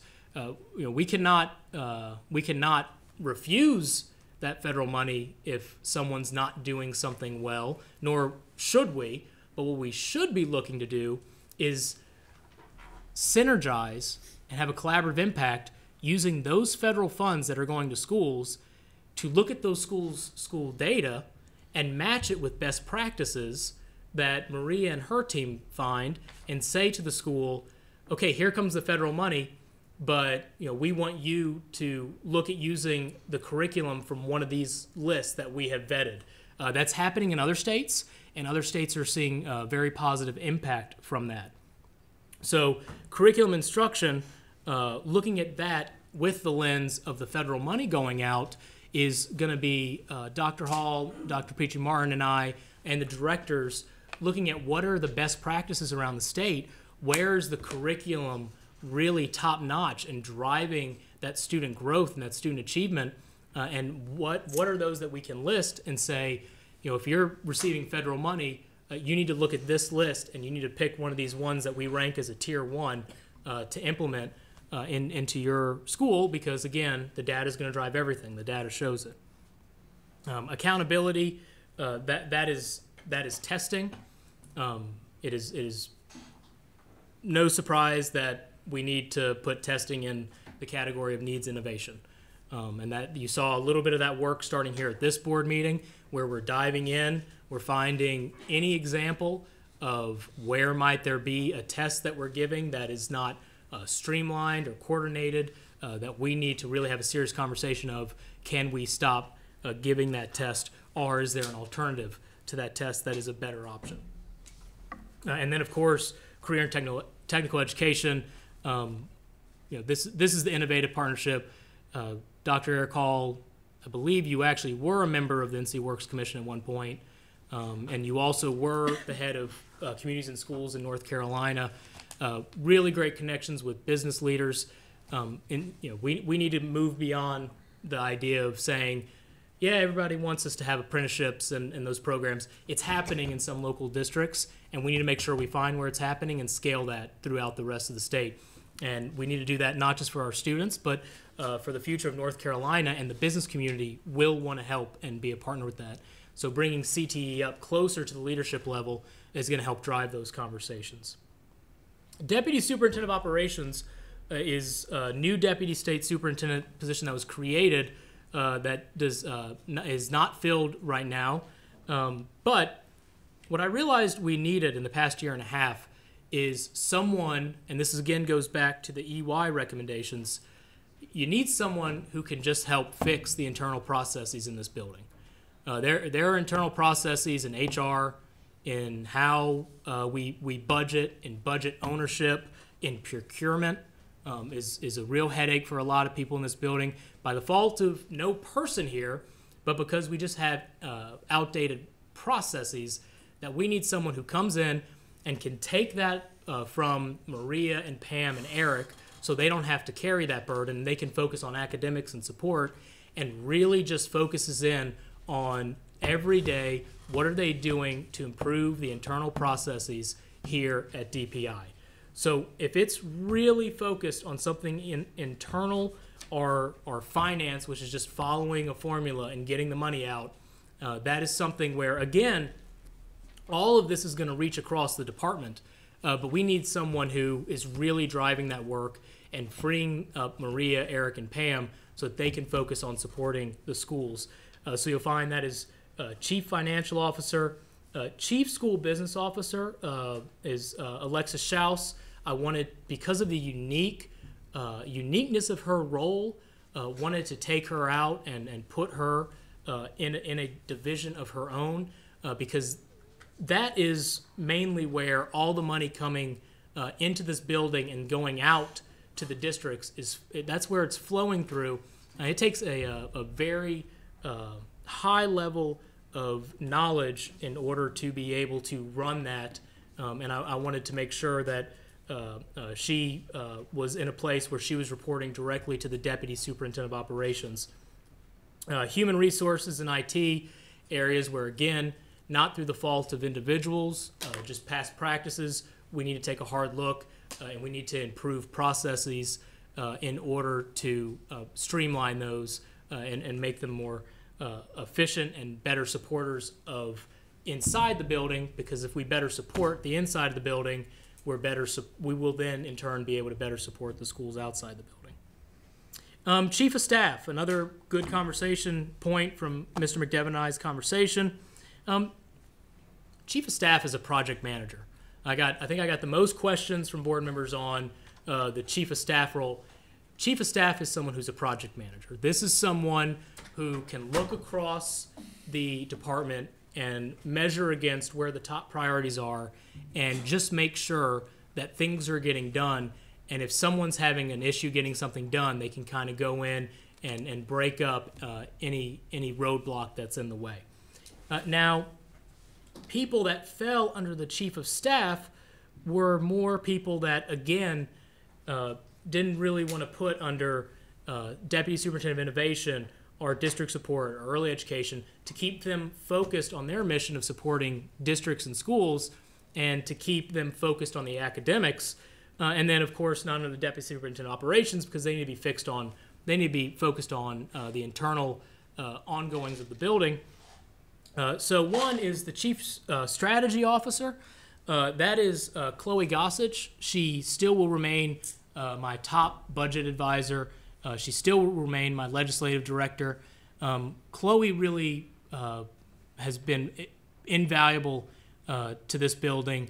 She was really able to come in and she looked at the numbers and she saw that there were the millions of dollars for the K-3 literacy program that each year were reverting back to the state and were not getting to classrooms.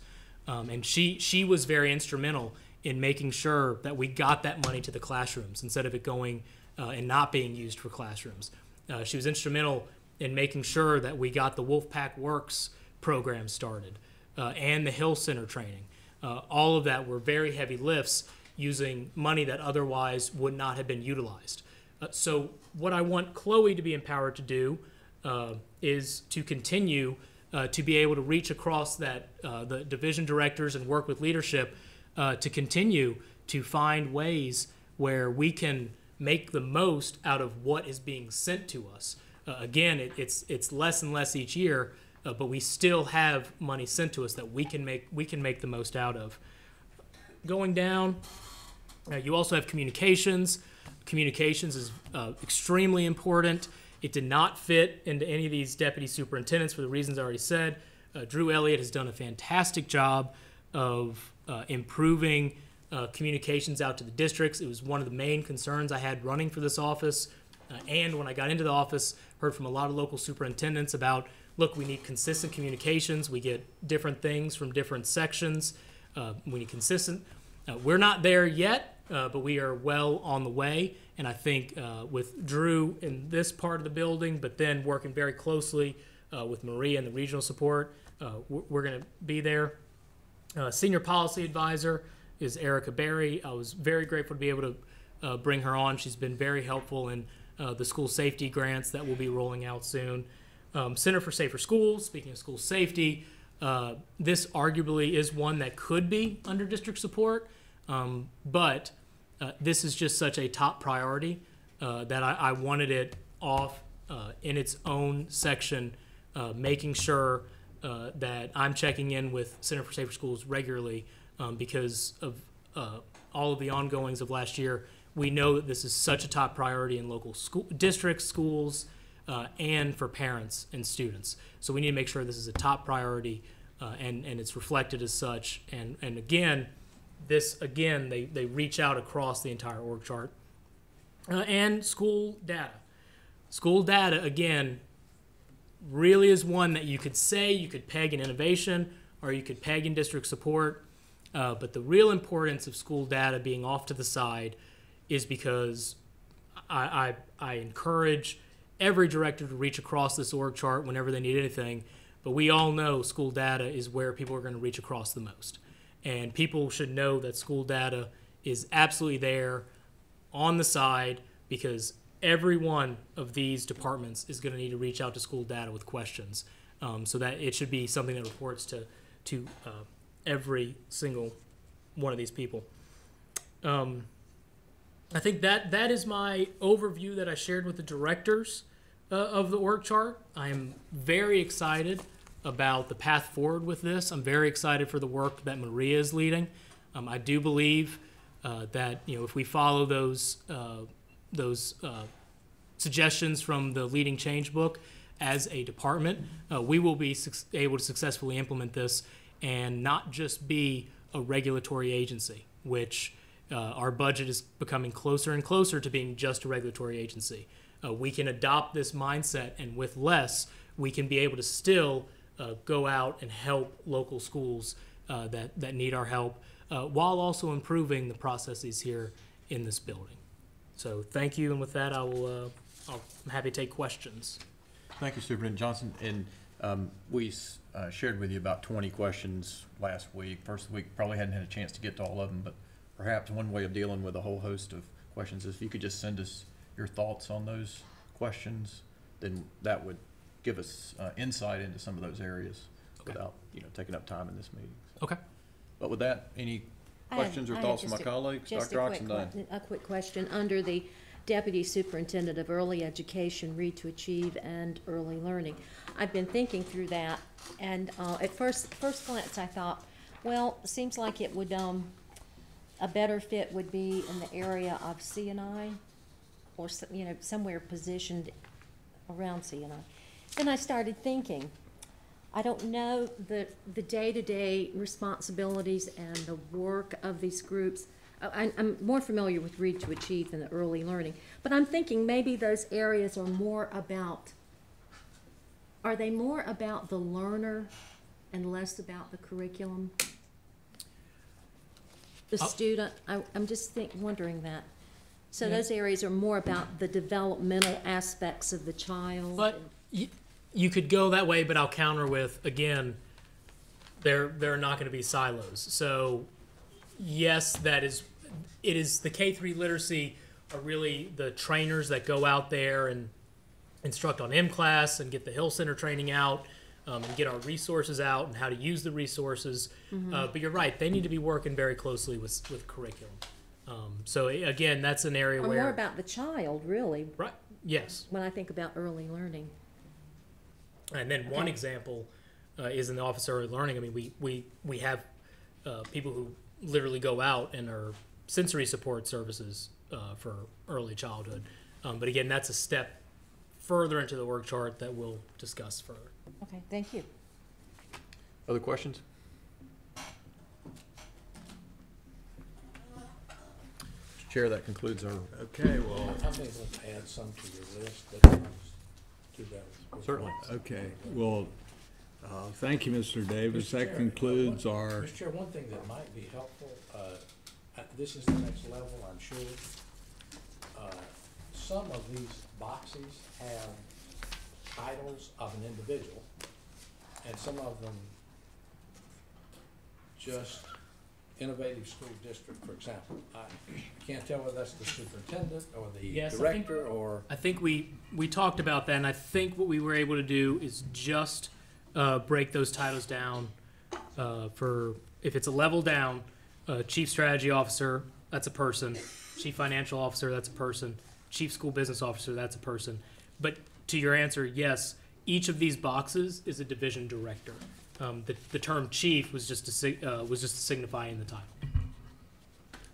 Okay, so there are no associate superintendents or assistant superintendents. They're all deputies or then moved to a director. That is correct, and it's a deputy state superintendent. It's just the terminology I used instead of associate superintendent. I wanted to signify that we're still using the deputy state superintendent model. Is that it?